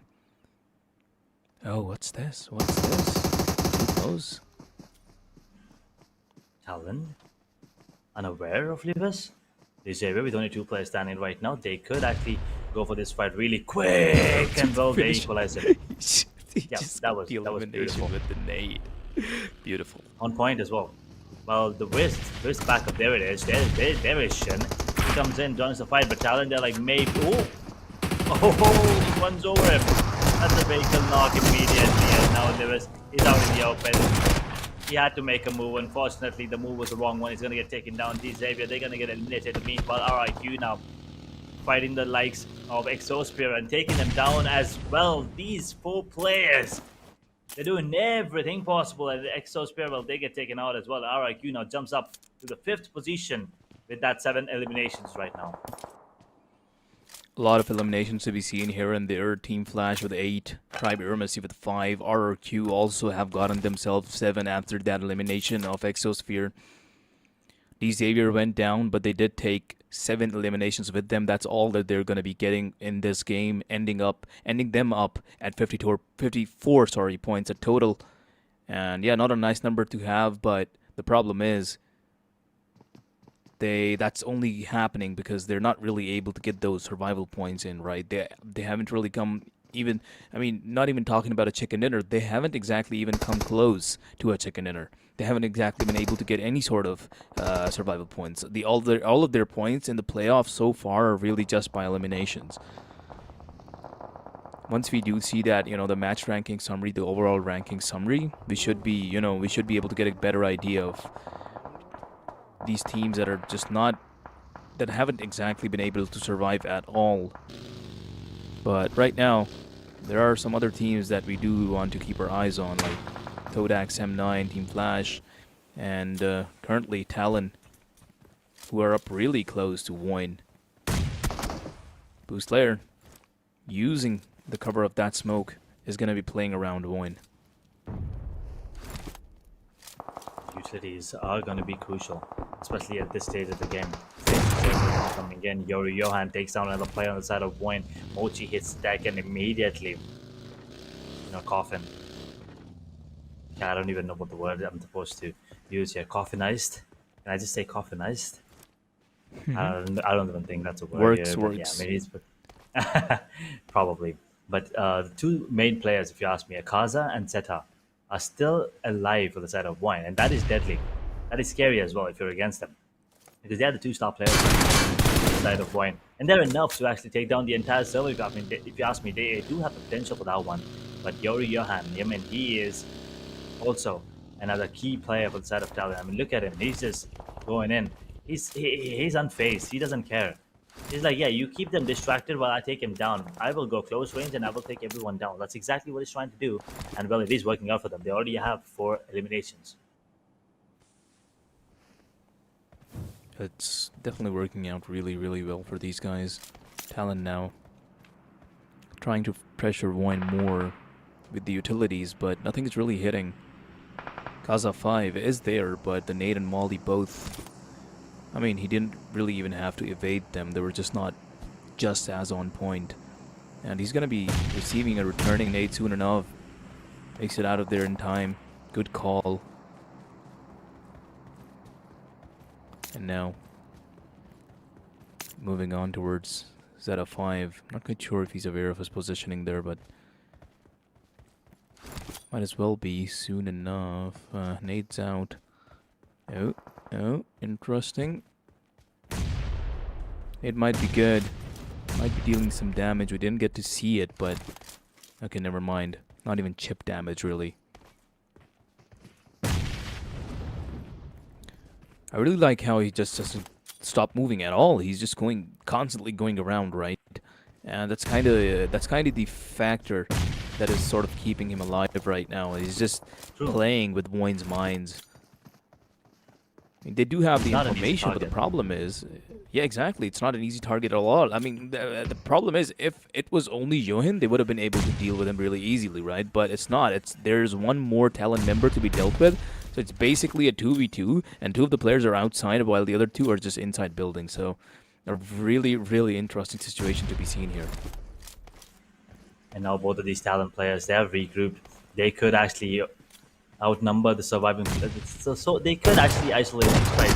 And I think that is what they're trying to do right now. Johan trying to enter the building right now with a shotgun. He will manage to get this one. And just like that, Void, they're all down to 1 surviving player. Now Akaza picking up a grenade, will be taking a bit of it. That was a good grenade from Akaza, but not enough. And he's very, very low, and I believe he's going to get taken out. That's the side of Void gone away. But in the meanwhile, there's another enemy in the form of E-Arena joining the fight between them and Talon. But I don't think they want to take this fight just yet, because the blue zone also will be coming into play. Stage 4 circle deals a bit more damage compared to stage 1, but Void unfortunately are out, and so did AZ Slumber. They're also gone in the meanwhile, somewhere on the map.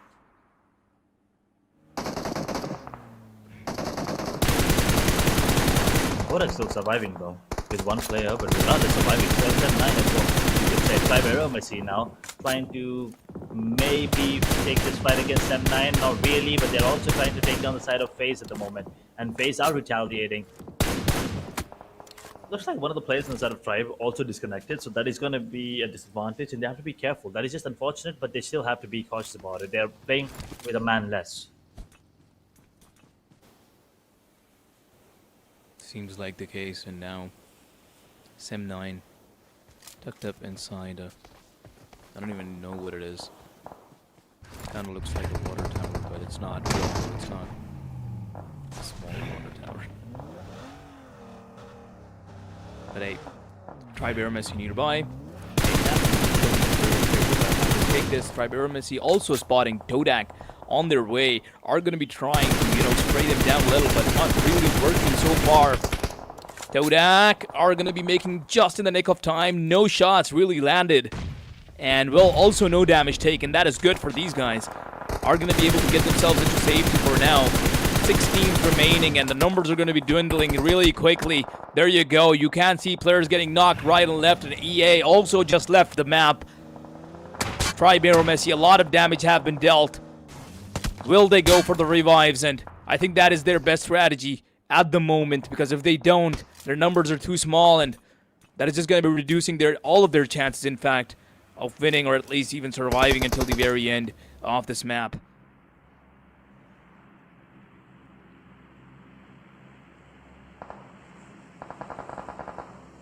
Last 6 teams now coming in. RIQ. Yeah, Team Flash actually in a bit of a mix here, because they are now sandwiched.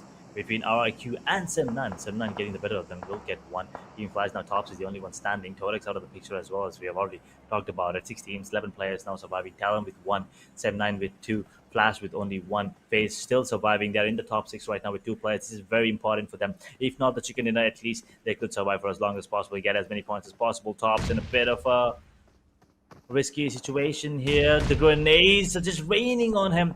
He's surviving somehow, though. I think he's in a good spot. He's well secured by the ridges and also the bridge and also the blue zone now coming in. This is gonna be risky. This is really risky. Oh boy. Okay. I mean, yeah, that was bound to happen. How can you possibly escape that? Especially with the blue zone incoming and, you being constantly bombarded by nades like that. How do you exactly play around in a position like that? But regardless, now we are in the top 4 teams of this map. FaZe, Pre-Miramar, Sem9, and RRQ, the last 4 alive. Not a good amount of numbers on all of them, and Sem9 just lost another one. Should be good enough for the revive, though. And a good enough position to play around with as well. RRQ, they still have to make their way back up before the circle starts moving. Should be able to do that nicely. FaZe, is this the game? Is this the game we've been waiting for? Is this the time to come back to them? They do have only 2 players surviving. Pre-Miramar could be the ones coming out on top again with the man advantage, considering it, of course. But then it's not over until it's over. This is probably going to be the last stage. Stage 7 will be the end of this one for sure. But right now, it is going to be RIQ trying to take down players inside of FaZe, and the grenades are going to be coming in as well. Good damage there on the Noket. He does not have any smokes to work with. He does have 2 HEs though, but Pre-Miramar now focusing on the side of FaZe as well. The grenades are cooking in. Grenades are being thrown.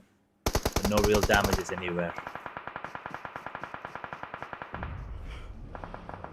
Damage being dealt to FaZe right now. Look at that. Barely making it in time. RQ also receiving a lot of gunfire from Sem9 there. FaZe, though, in the meantime, also getting eliminated right away. And now, RRQ. They do have to they have to get one of their teammates back up on his feet, and he's barely trying to manage to get to there. And look at that, the nades are really strong from Sem9 to RRQ. Not looking good at all. And on the other side, we have Pre-Miramar.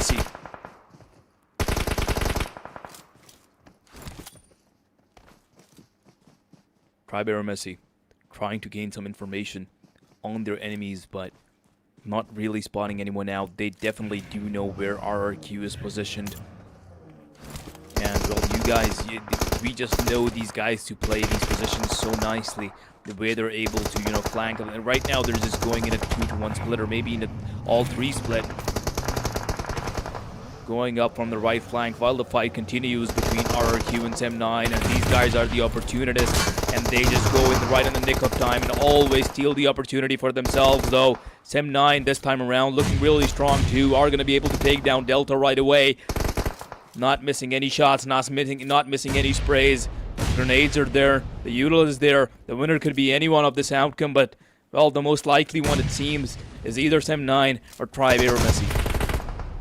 Pre-Miramar, bit of a troublesome position for them, to be honest. I mean, now they could take advantage of Sem9 with the compound in their favor. They will be the favorites, of course, and Rick is going to get taken down as well. We're down to the last 5 players, only one more on the player. On the side of Pre-Miramar, he is going to be on their feet, and Rick, he could be revived right now as the stage 7 circle closes in as well. This circle is going to be dealing a lot more damage compared to the previous one, of course, and Sem9, they might have to get out of here, and Rick, well, unfortunately, he will not be saved anymore, and Sem9 and RIQ, they could take advantage of this. Pre-Miramar, they could actually get taken off here. RIQ, with the smokes beautifully deployed, they could be closing in on the players on the side of Sem9, because Sem9, they're also not really worried about this player coming in Lapar from the side of RIQ. Well, they will manage to take down the players Roy on the side of Pre-Miramar. They're going to get taken out in 3rd position. Yet again, a top 3 finish. I'll take that any day of the week. RIQ with a Sem9 now. Sem9, really good chance to maybe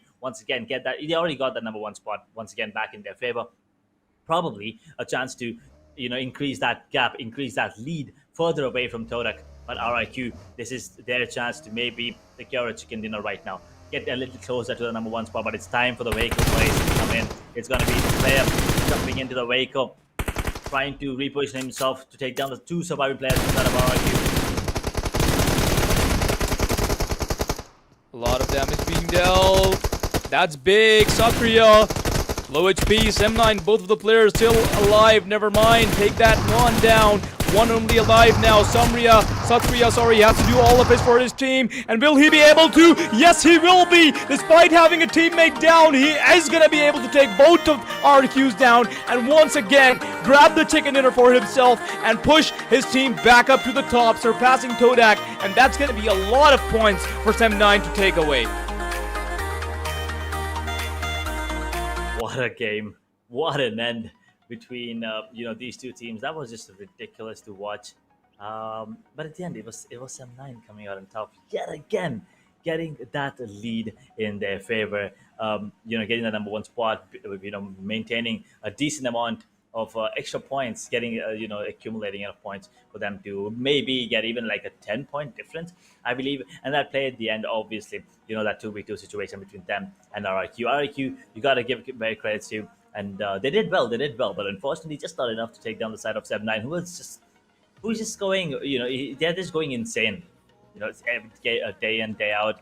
Both these days they've been consistent, along with other teams as far as Todak as well. RIQ has been consistent in the grand finals as well, but Sem9 is just on another level right now. I mean, these guys have been having a phenomenal run. Sem9, amazing. And the way these guys were able to, place them at the very, we saw that split coming through, Satria trying to take a different position, and that might have been the entire reason that they were able to get this ticket in the first place, right? That repositioning coming in from Satria, and the way he was able to assist his teammate, RQ, both of them were focused on the enemy inside the house, and Satria was able to, get the reposition in and get that final important kill coming through. So yeah, there we have it. The stats coming in for Sem9. We have, there once again is a player who is going to be crossing the 1,000-point mark. We have someone crossing also the 800-point mark, so which I believe these two are the only players that have been doing a lot. The other ones not really able to accumulate a lot of points for themselves in terms of damage, eliminations, or knocks. Yuhai, I believe, is going to be coming in with 1 elimination, 1 knock as well. Well, good enough numbers, but absolutely insane numbers when it comes to Fexcry and Firen. Yeah, just 800, 1,000 for eliminations and 7 on the other side. Oh my god. I mean, these guys are going to be getting a lot of elimination points too. So yeah, once again, we can see a team once again walking away with 30 points in their bag, just like we saw Vampire Esports do it the last time. I mean, exactly. This is why I was surprised, because they lost 2 players pretty early into the game. And then with only 2 surviving, I was like, okay, maybe Sem9 and Todak are going to be eliminated, so this gives chance to the other teams. But unfortunately, that was not the case. And MVP, well, of course, it is going to be Fexcry with 7 eliminations, 1,031 damage, 6 knocks, 470 heal, 3 assists, and survival time of 27 minutes and 23 seconds. Absolute brilliant gameplay coming in from him. But we will definitely be looking at the other players as well who have been performing out of their mind in this particular match. But it's kind of hard to see who. It's kind of hard to kind of decide who it's going to be. They're going to be a player. Yeah, there it is. A player from RIQ. There is one from Flash. Eromasi also gets 1. Sem9 gets 2 actually in the top 5. Apart from Fexcry, it's going to be Firen with 4. Yeah, really nice to see all of these names in the top here. I mean, hey, of course, Sem9 ending up with 2 of their players in the top 5. Really nice to see overall. And then you have 3 players from 3 different teams. We have RQ coming in, we have Team Flash coming in, we have Tribe Eromesi coming in. So yeah, nice numbers to see overall. A player from Tribe Eromesi, in fact, is going to be crossing the 1,000-point mark as well for damage, getting himself 4 eliminations. And yeah, just really nice numbers to be seen overall. And RQ also, ending up at the number 2 spot. It's just overall really nice to see. 781 damage, 5 eliminations. 5 eliminations just by themselves is basically 5 points for RRQ, and that's going to be, there we go, teams to watch. That's going to be 10 points in total for RRQ. Sem9 walking away with 12 eliminations in total, and of course the second points as well. Pre-Miramar, 8 eliminations, showing up consistently. I mean, hey, sure, maybe they were able to get a chicken dinner today, and as we know it, as their luck always has it, they never are usually able to make it to the very end, make it to the chicken dinner, but they're always able to get themselves just enough to eliminations that they're able to hold on to their rankings. Team Flash is also going to be coming in with 12 eliminations, 2.2k damage dealt. Not bad at all. Good numbers to be seen across the board for all of these teams. They are doing really, really well. And yeah, we are going to see how it all affects the overall ranking. We are firstly going to move on to, I believe, how the number of points that these teams are going to be walking away with. Yep, match summary. 343 meters longest elimination thanks to Zeta. 5,886 healing done. 1 vehicle elimination coming in. 2 airdrops looted. Unfortunately, it's just 1 grenade elimination. Now that is something we don't expect to see. I mean, we don't expect to see a high number, but we don't expect to see one either. 70 total eliminations in the map. Of course, 2 players surviving there at the end, coming in from the side of 7-9. But yeah, this is the match summary. We need to see how the match ranking is gonna be. Where where the teams at the bottom, how many points the teams like Wine, FaZe, Hora Esports, how many points did they accumulate? That is what we're going to be taking a look at. 7-9 though with 22 points. RIQ are going to be happy with 16. Team Flash with 14. Tribe Aromacy with 13 as well. Talent 9. Decisive 7. FaZe 6. E Arena 5. Torak with 3. 2 on Boyne and Exosphere. Team Secret 1. Vikings and Vampire with 1 as well. Unfortunately, Hora 52. Alter Egos easy. This is not the game to be had. This is 0 points for them. Yeah, once again, walking away with 0 points, definitely not something they were probably looking after. And yeah, a really unlucky run, especially considering what these guys are actually capable of. AZ Slumber, Hora, 52 Esports, Alter Ego even. 0 points definitely doesn't, sit right with you. It doesn't sound right. But hey, somebody has to die if somebody wants to get points, right? So SEM9 RQ, Team Flash, Pre-Miramar are going to be the ones actually taking away the points. 22 points in total for SEM9 RQ with 16 points. Team Flash are going to be getting away with 14. Pre-Miramar 13 points, Talon 9, and yeah, really good numbers to be seen. Decisive, they haven't exactly been able to show up at the very top, but they have been getting 7-8 points consistently every single game. Maybe end up with 0 points in some, but usually they're able to get away with 8 or 9. So because of that, they're able to kind of in the other section of the page and the other section of the overall rankings, but still maintain their position somewhat. Now, coming to the overall rankings and how the previous game is going to be affecting the overall rankings, we have SEM9 at top with 117 points. Todak on the second spot, of course, 103 points, still not overtaking SEM9. SEM9 is going to be, they also have 3 more eliminations than Todak, which is pretty near, pretty close actually. But yeah, the total point difference between Todak and SEM9 is kind of big now. It's actually pretty big. Pre-Miramar 97 points, Team Flash 95 points, RRQ is going to be having 93. These are the top 5 teams for now. Hora Esports, Vampire 81, 70 points, pretty close to Team Secret as well at 72 points. So yeah, the point difference is not that huge. These teams are basically, I mean, hey, if you look at AZ Slumber, Voin, Exosphere, FaZe, up until the point of maybe MG and Vikings, right? If you look at Vikings, these Xavier might still have a chance because we have obviously, considering one more map to go today and another 6 maps to be played tomorrow, these guys do have a chance. But the bottom 5 or 6 teams, I would say, they are gonna have a really difficult time catching up because they're really far behind. AZ Slumber is more than 70 points far behind. Wayne Esports more than 60 points behind. Same applies to FaZe Clan and Exo Esports. 52 Esports, similar story almost. Vikings, almost a similar story. Maybe they're going to be able to get into the top 5, but now contending for the top 3 spots is going to be a really difficult mission for these guys to achieve. But yeah, with that being said, we are now moving on back to Miramar, which was won by Tribe Aromacy. And well, yeah, I guess there's no delay this time around at all because the teams are ready and the players are ready to battle it out once again, and we are back on Miramar. Great. Assessment there coming in. Well, last map. Now let's see how things are gonna go in whose favor is it going to be. We did witness the Sem 9 with the second chicken dinner of the day for themselves.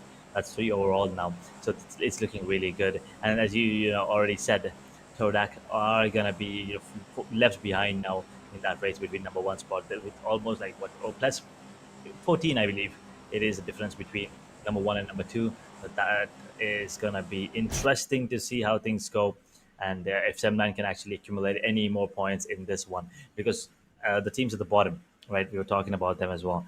It's going to be a very important game for them as well, because otherwise they might have to end day two on a tough note, and that's not something that you are willing to, or at least you want, because you don't want to go and come back day number three with a lot of pressure on your head. Yeah, definitely is the case. I mean, hey, after this map, we are going to be done with day 2, and tomorrow it's going to be day 3 with only 6 maps now remaining. I mean, hey, including this, we have 7, but after this is going to be played, we are only going to be having 6 more maps to be played. And it's exactly as it said, you really don't want all that much pressure. You do want some, room of error. You do want some space for relaxation. But right now, it doesn't seem like these players want to relax, because FaZe Clan and Vikings is it dropped just really close, and they are gonna have to deal with each other before either of them leaves this area.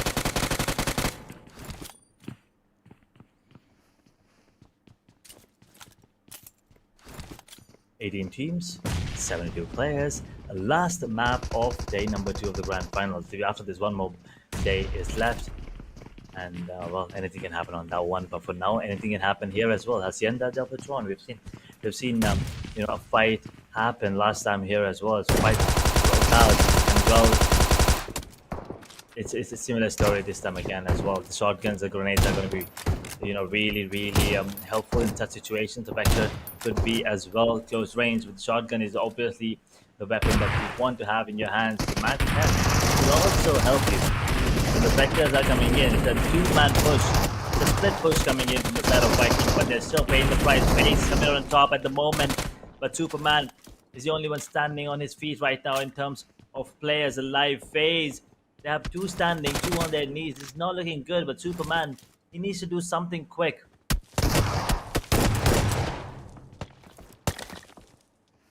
I mean, yeah, definitely needs to achieve something for his team here.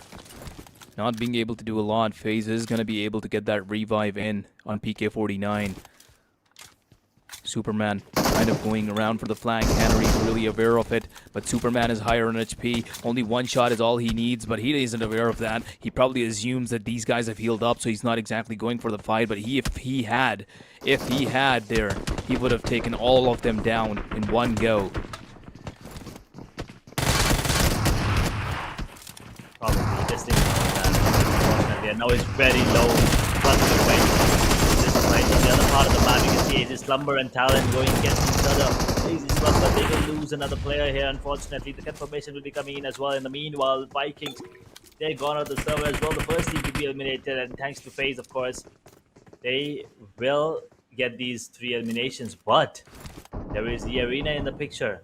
They're taking down the players on the side of FaZe as well, so they have to be careful not to lose their lives, because they started off well. They also need to make sure that they end on a good note here. Definitely.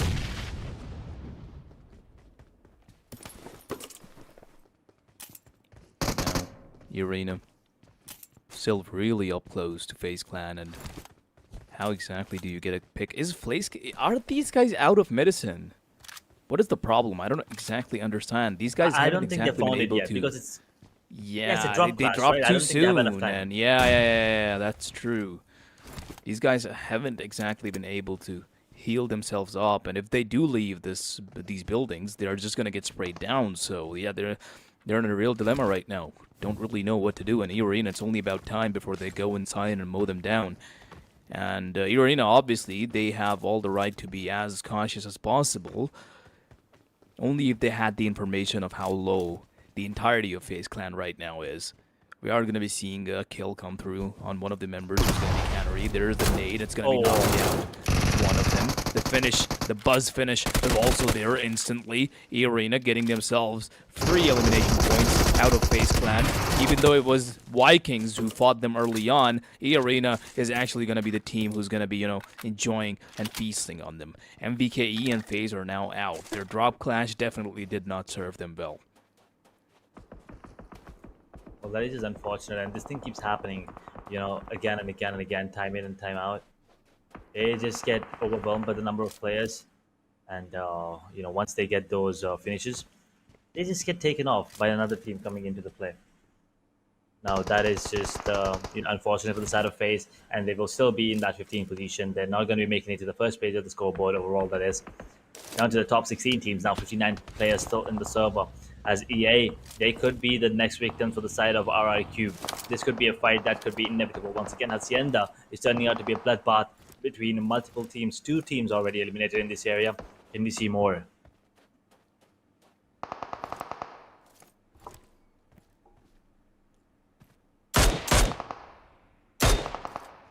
Does seem like a bloodbath. RRQ seems like they want a piece of it as well. E-Arena, still where they finished off FaZe Clan, and don't really see leave pretty soon. RONDO, as soon as he gets in that front car of his, is gonna be at least well tried to be sprayed down by that minute 14, but nothing's really landing. RRQ, oh, that spray down is really good. It's gonna be damaging one of the members off of RRQ really nicely, and E-Arena, that might just be their cue to chase him down, and well, will they do it? They do see the car, and they are trying. Ren is trying to land some bullets, but that's all he can do. The terrain is too weird for him to actually navigate through and actually follow through with all the bullets. Making his way, trying to predict slowly, steadily, clearing out each angle. Ren, way too aggressive, giving out all the information with the footsteps that he can, and oh boy.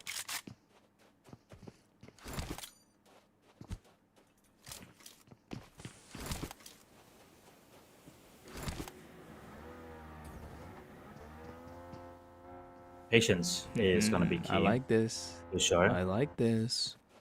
He's going back now.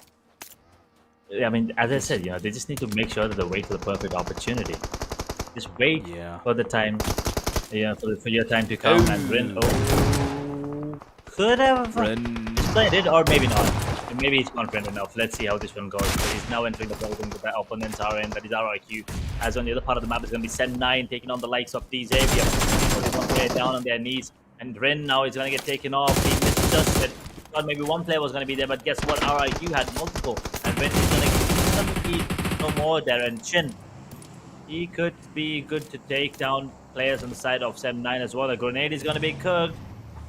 Shin might survive this, but NetTI might not.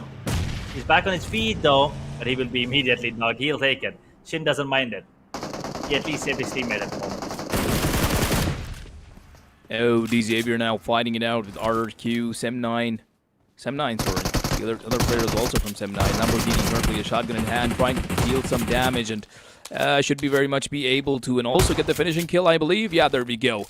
Finished off as well. There's another player from Sem9 knocked real close by, and that's going to be leaving only one guy alive on Sem9, and I guess his only chance now is to play for the survival point. So on the other side, we have Talon Esports clashing it out with Vampire, who's also going to be receiving fire from Alter Ego from really, really far away.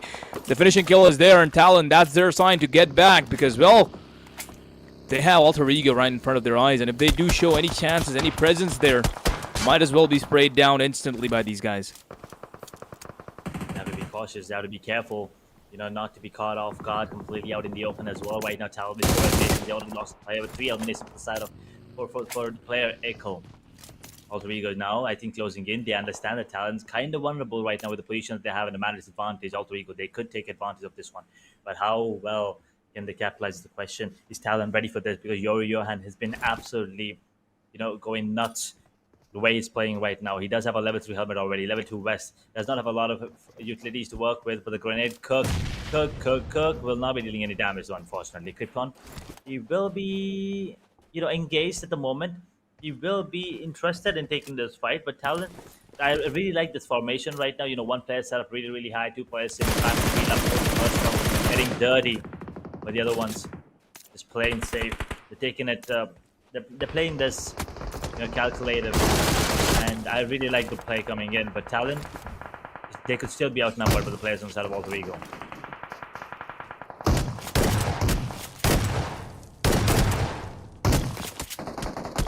There you have it.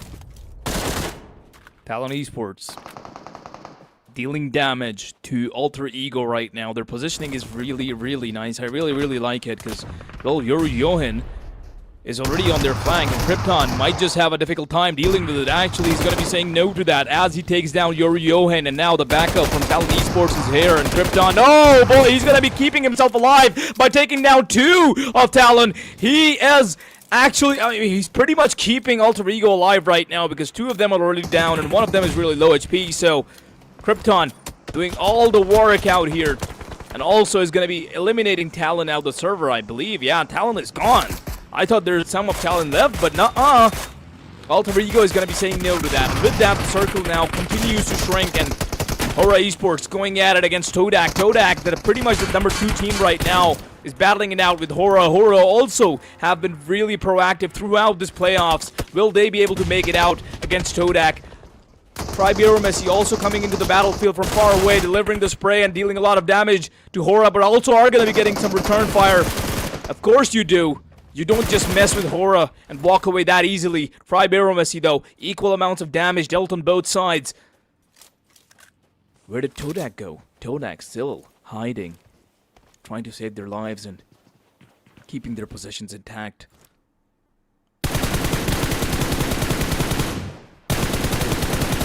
Man up, out in the open, gone immediately. Horrible man. I mean, no fear, number 1, he would manage to take down 1 more player. So, like, they get taken off. That second position is not going to be converted to number 1. And look at this. He's really low. He has to be cautious. The only one standing as well. Alright, Esports, their position right now is 6th. I don't think it's going to be, getting any higher than that. But he's trying his best to, not get it any lower than that. That's the main objective right now at the moment. Pre-Miramar though is going to be causing a bit. I mean, Rick is going to be the distraction for the side of Xavier. But Xavier, they've seen this movie before. They will take down the other player actually on the side of Pre-Miramar. Now Yante and Rick are the only one standing. Lewis cooking up a grenade. Nate TI takes player on the side of Pre-Miramar down. Zwei hits the deck. Delta stacked up quite a bit. He might be bleeding out, and he's gonna get taken down as well. The Xavier, they might as well just come out on top. Now Kyante is the only one standing, and he's out in the open as well. Oh. Lamborghini gets taken off. Beautiful play with the UMP mid-range, but he's gonna get taken off. Shin puts the final nail in the coffin for the side of Pre-Miramar, and the Xavier, well, they live to fight another day at the moment. 11 teams and 31 players now surviving. I mean, hey, Xavier with the perfect timing is on the trade there, the perfect trade knockout coming through, and they should be able to get their teammate back up on his feet too, keeping their numbers intact. Always 4 people alive, 7 eliminations in total for Xavier, and now Exosphere and Alter Ego, we have our eyes on them. Field players see each other really, really far away. No bullets to be landed just yet, but they are engaging. Alter Ego, they have gathered themselves a lot of eliminations too. 7 points in total, but only 2 players alive, and I don't think Alva should be taking these fights and this out in the open, but he is. He's not hesitating at all. He wants some kills, he wants some more. But well, is going to be moving back to his teammate for now. Krypton, I mean, hey, just seeing his name reminds me of the play he just made. He was being rushed by 2 of Talons and dealt with them perfectly. They didn't even have a chance. And I mean, maybe they did have a chance if they were, fighting him head on at the same time, coming in from 2 different angles at the same time, but the coordination was a little off, and yeah, didn't exactly work out for these guys.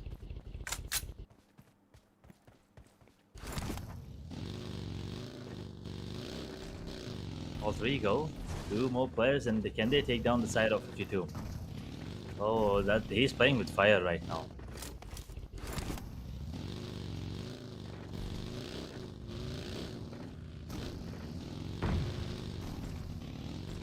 Alter Ego, they have to be careful. Very, very careful. Team Secret is in the picture as well. 52 Esports. They are going to be in trouble with 3 players standing. The grenades are going to be pushed in as well. Oh, they're kind of cornered right now. They're kind of in a tough spot here. And Team Secret, they're finally making that move onto the players. 2 surviving players inside of 52 Esports. One of them is probably going to get taken off. Team Secret take 1 casualty. Make it 2 right now. Both of them on their knees. Not confirmed yet. 1 confirmed, of course. Jaiki, that is. Juke now coming in. Take down the players, I believe. A Team Secret, they have another enemy here. Osligo joins the fight. Juke is the only one standing right now. On his feet, I'm sorry. The other 2 players on their knees, and Alter they could actually capitalize and take down Secret and 52 at the same time. A lot of stuff happening here. There's Team Secret, there's Alter Ego, there's 52 Esports at the same time. Team Secret has been damaged down a lot. 2 players knocked out, but the revive just should be there just in time. Should have enough time to also heal themselves back up because the other teams are not exactly rushing, but 52 Esports on the other side. You can see Barry Khan continuing to pressure.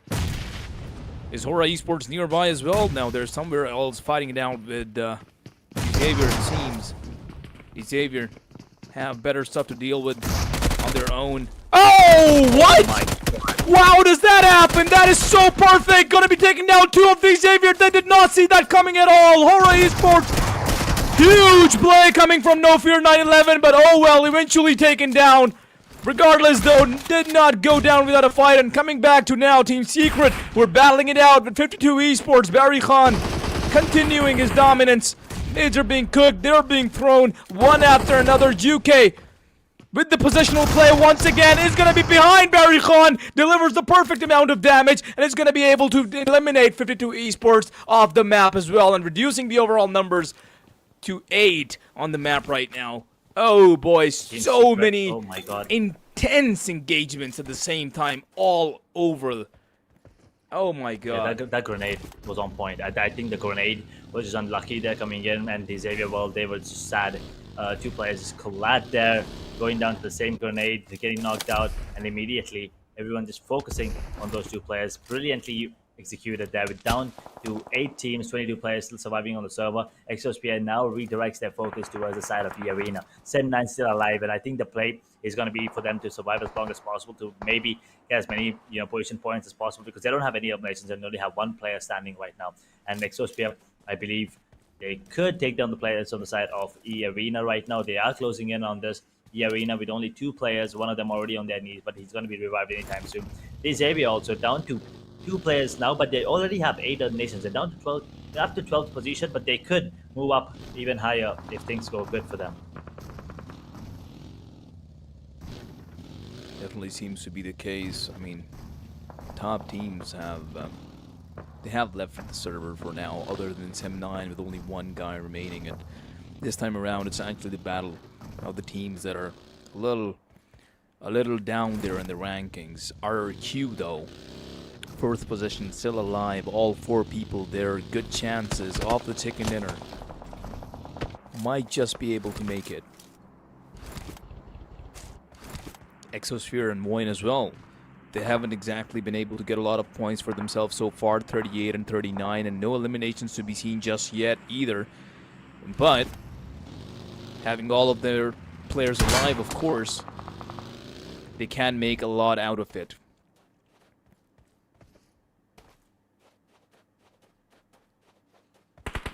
What more can be done? I want to see the circle as well. As a matter of fact, the stage 4 circle now comes into play. The shift is going to be, really important to see which team is going to be having that really early advantage into that circle. The moving on to the 4th circle, of course. Wine also with 4 players surviving. AZ Slumber and the Exosphere. All these teams at the bottom of the scoreboard. They're also still in the server, as you said. RIQ and Sem9 are the only ones at the top, and RIQ are looking like could be the favorite to get that chicken dinner as well. But the circle is moving towards that. Just a little bit of Mountain Weber and Power Grid is going to be involved. So a lot of open grounds, of course, but the bridges are still going to be coming into play. There is a couple of compounds that could be used here in terms of the area towards Power Grid.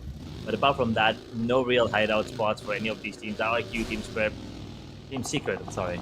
They could actually have this fight, and this could be an inevitable one as well. Zuke now going for a really weird rotation, but he will meet the likes of AZ Slumber. And if he gets taken down outside the blue zone, he's probably gonna be, in a lot of trouble here. That's exactly as you say, and now the number of teams hasn't exactly dealing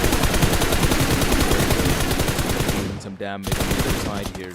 Juke trying to land some shots onto AZ Slumber is gonna be able to damage Zontix quite a lot as well, and now that he knows that, he's gonna be going up there for the elimination point, because why not? There you go. Juke just chasing down his enemies and taking them down one by one now. AZ Slumber only having one alive. They did lose two pretty early on, if I remember correctly. Maybe it was some other game, but regardless, they're now only having one. Decisive, close to win. As of 5, set of 5. These guys know exactly where Lamborghini is. And, well, Lamborghini is the last surviving member of Decisive right now, so I do believe he should be, maybe surviving for a little longer, because 9 eliminations is good enough. He's able to get the survival points in. Should end up with a lot of points to work around with, but once again, these teams are not really known to let you go. Once they have you in their claws, they just don't ever let you go.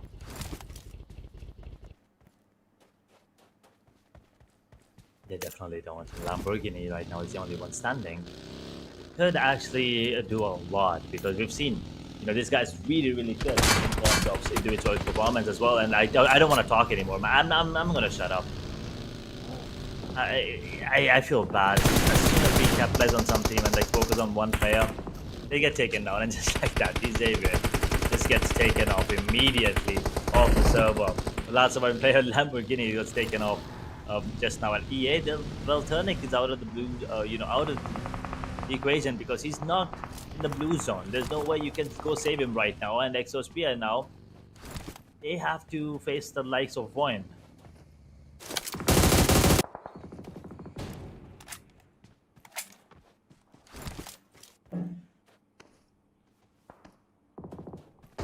Well, the number of teams after Xavier's exit is now reduced to 7, of course. The numbers are falling, but really, really slowly, because, of course, Stage 5 and a lot of time to still work around with. These teams are really far away, but RRQ is going to be spotting one off Exosphere. A lot of damage dealt, but in the meantime, E Arena is also going to be leaving the server. RRQ continuing with the spray. No God, especially really good with the sprays that he has.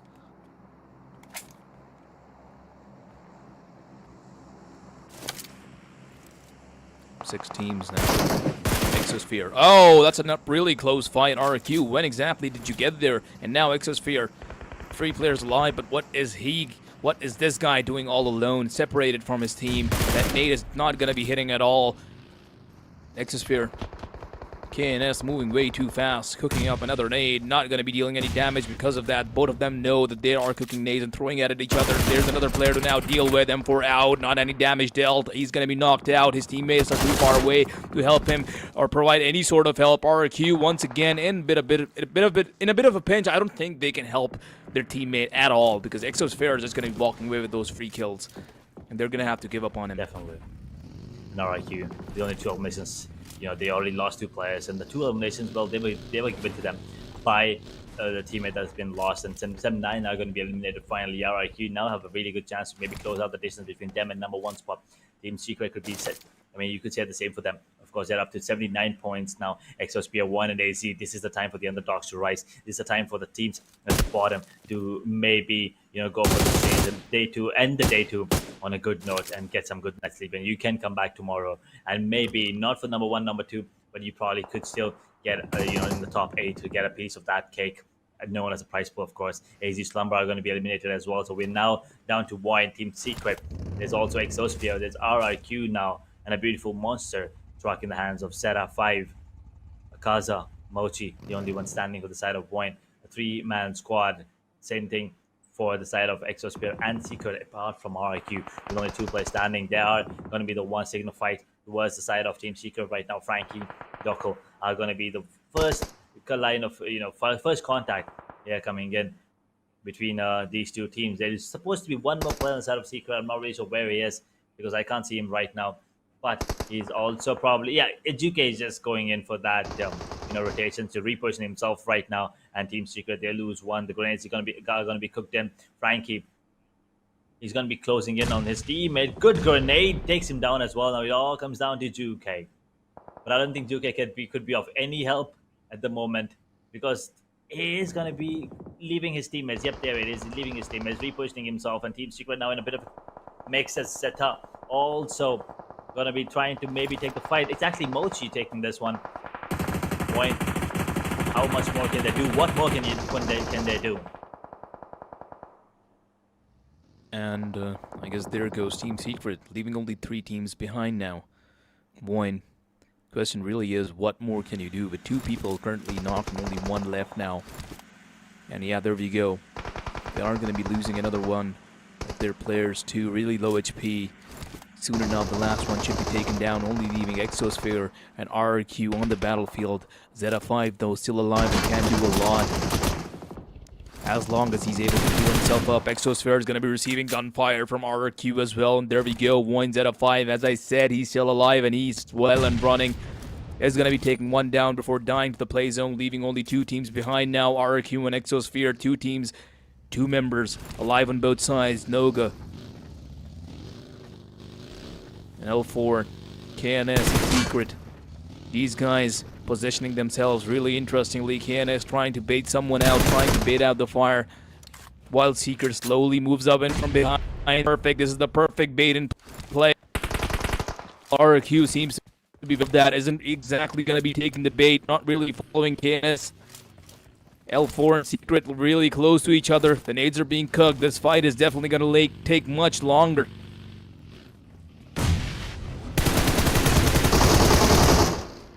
There you have it. KNS jumping out of the gun.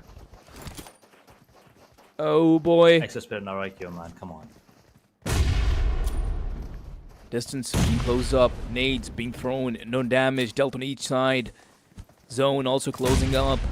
Oh boy, that's a good nade. Is going to be taking out one. KNS being the last one alive. Has to deal with 2 people at the same time. Shotgunner out, but he can only do so much alone. Come on! You cannot lose this. How?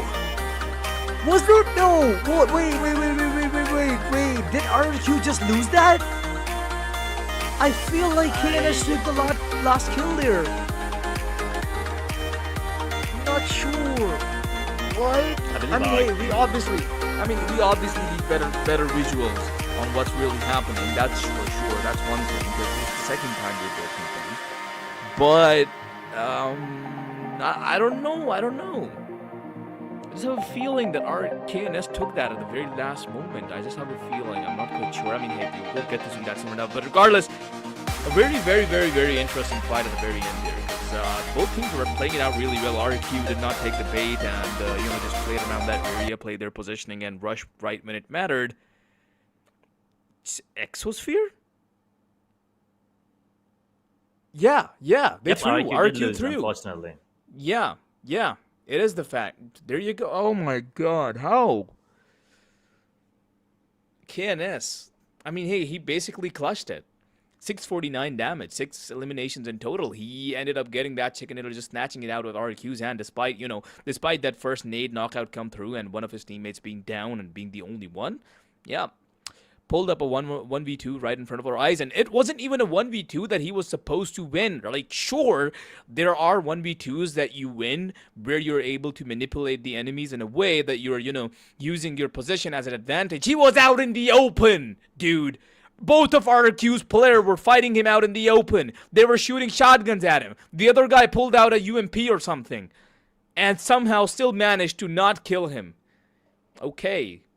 Just RQ, classic RQ. It's just, I'm not really going to say much, obviously, but it's just a kind of giving away a free chicken dinner. I mean, sure, they must have tried their best, but I don't really know. Anything you would have done there would have gotten you the chicken dinner.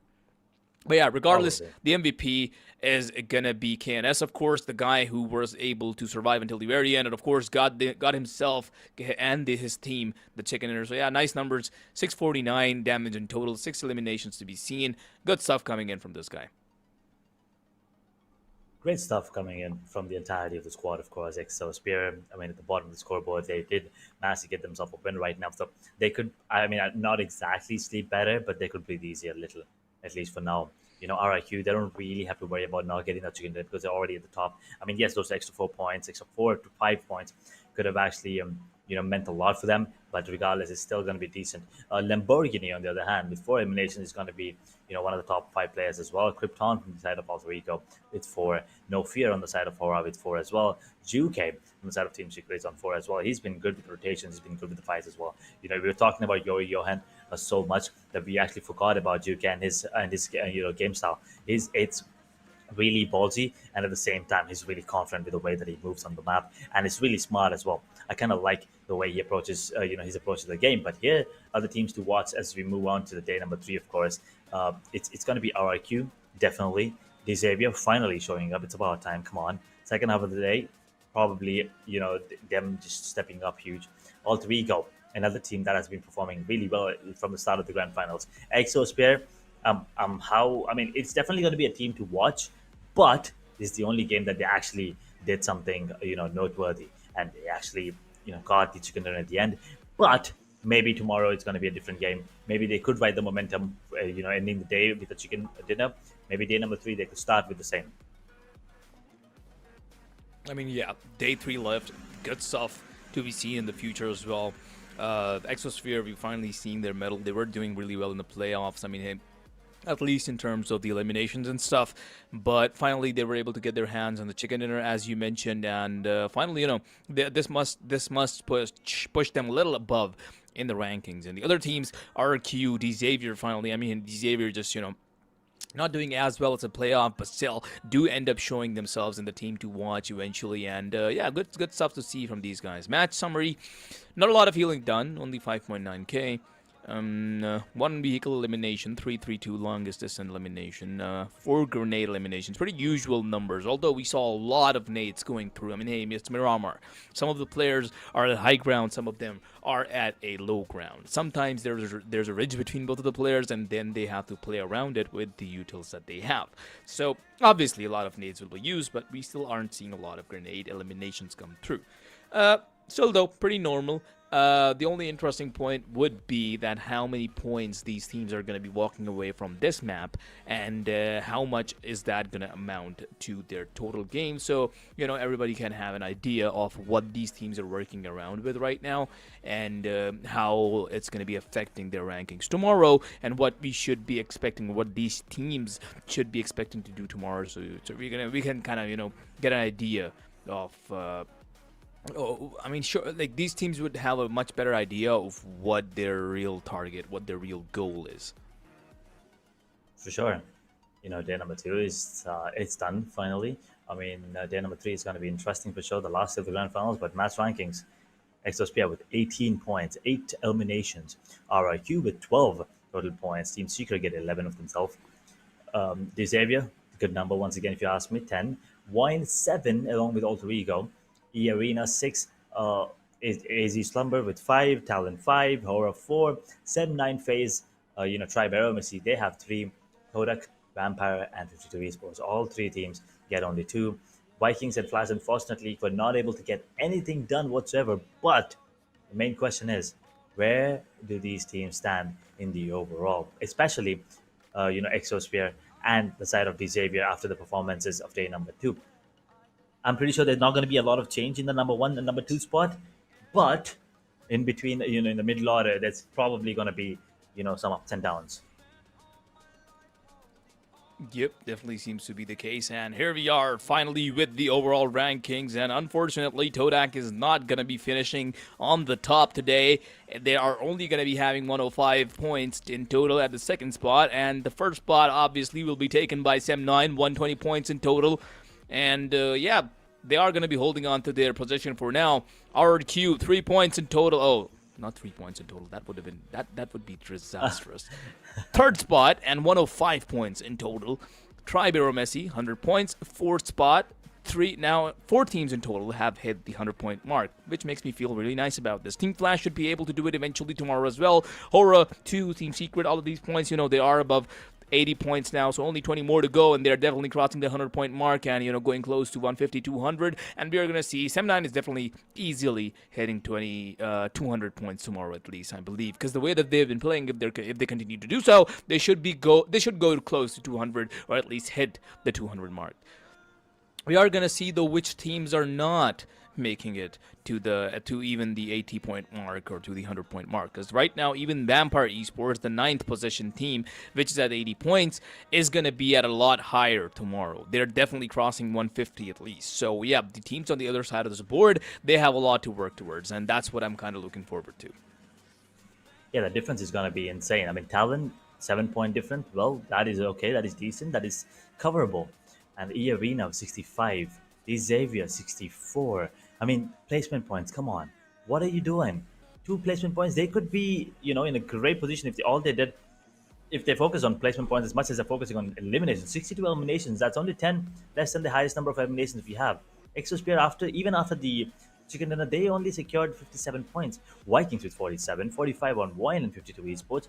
FaZe, 43. And I think it's safe to say that AC Slumber, well, it's probably not going to be possible anymore for them to maybe get the championship. I mean, yeah, might as well be. I mean, unless you put up a performance that's pretty much unrealistic. Other than that, yeah, I don't think there are great chances for some of these teams to, AC Slumber, like, it's really, all I can really say is it's not seeming as bright for some of these guys. But hey, regardless, they can still put up a fight. They did make it to the grand finals. It doesn't really matter if you end up winning the prize pool or not. You can still make a mark here. You can still, push up your rankings as much as you can. It's still an achievement to walk away with. It's still something you can put up on your profile. So yeah, it's probably something these teams are going to be looking forward to do. But yeah, other than that, it's going to be overall MVP for the day 2 of the finals of Asia Pro Wars, and it's going to be, once again, a Badru. Interestingly, 4.6k damage accumulated total.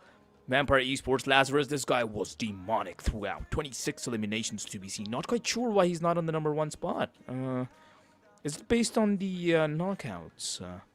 Because the damage is higher. Everything. The eliminations, yeah, I think it should be, because obviously that's why if you are getting knockouts, that's why you're getting, but with the same logic, No Fear, well, I mean, No Fear has less damage. There's probably like an average calculation or something from probably a formula that, ranks them, so whatever. For me, both of these guys are at the same spot, because 4.6k, 4.7k damage is absolutely insane. Same goes for Lapar as well. The 4.6k damage, absolutely insane. 24 kills, 2 of the players, 3 of the top 3 players, amazing performance, phenomenal. No Fear 911, we've seen this guy being a real opportunity as well. Hora just, walking in right when it really matters. 3.6k damage, 3.7k damage in total, 22 eliminations.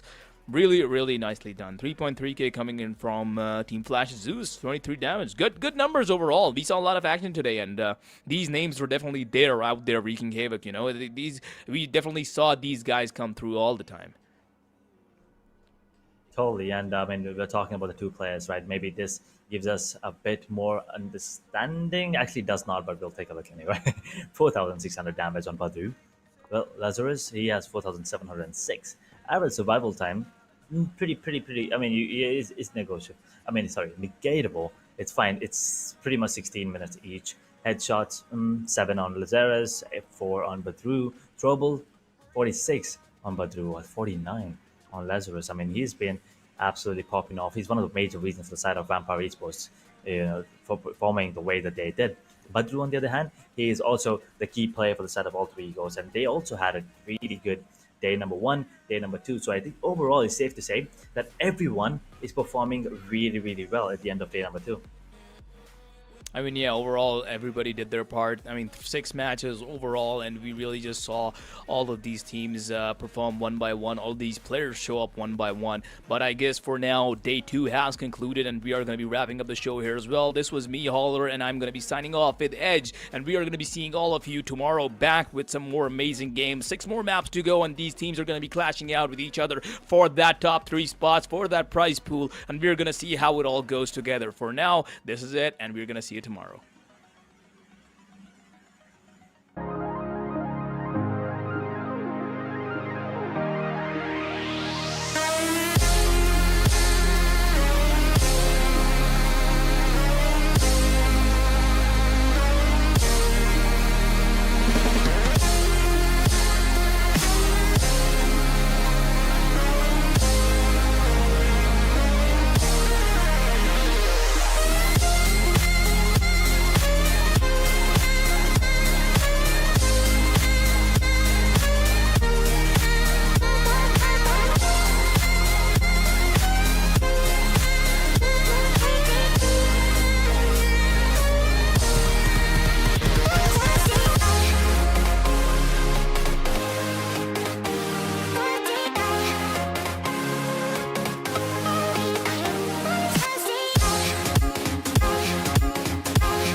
Invincible.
Invincible.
Invincible.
Invincible.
go.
Invincible.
Invincible.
Invincible.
go.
Invincible.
Invincible.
Invincible.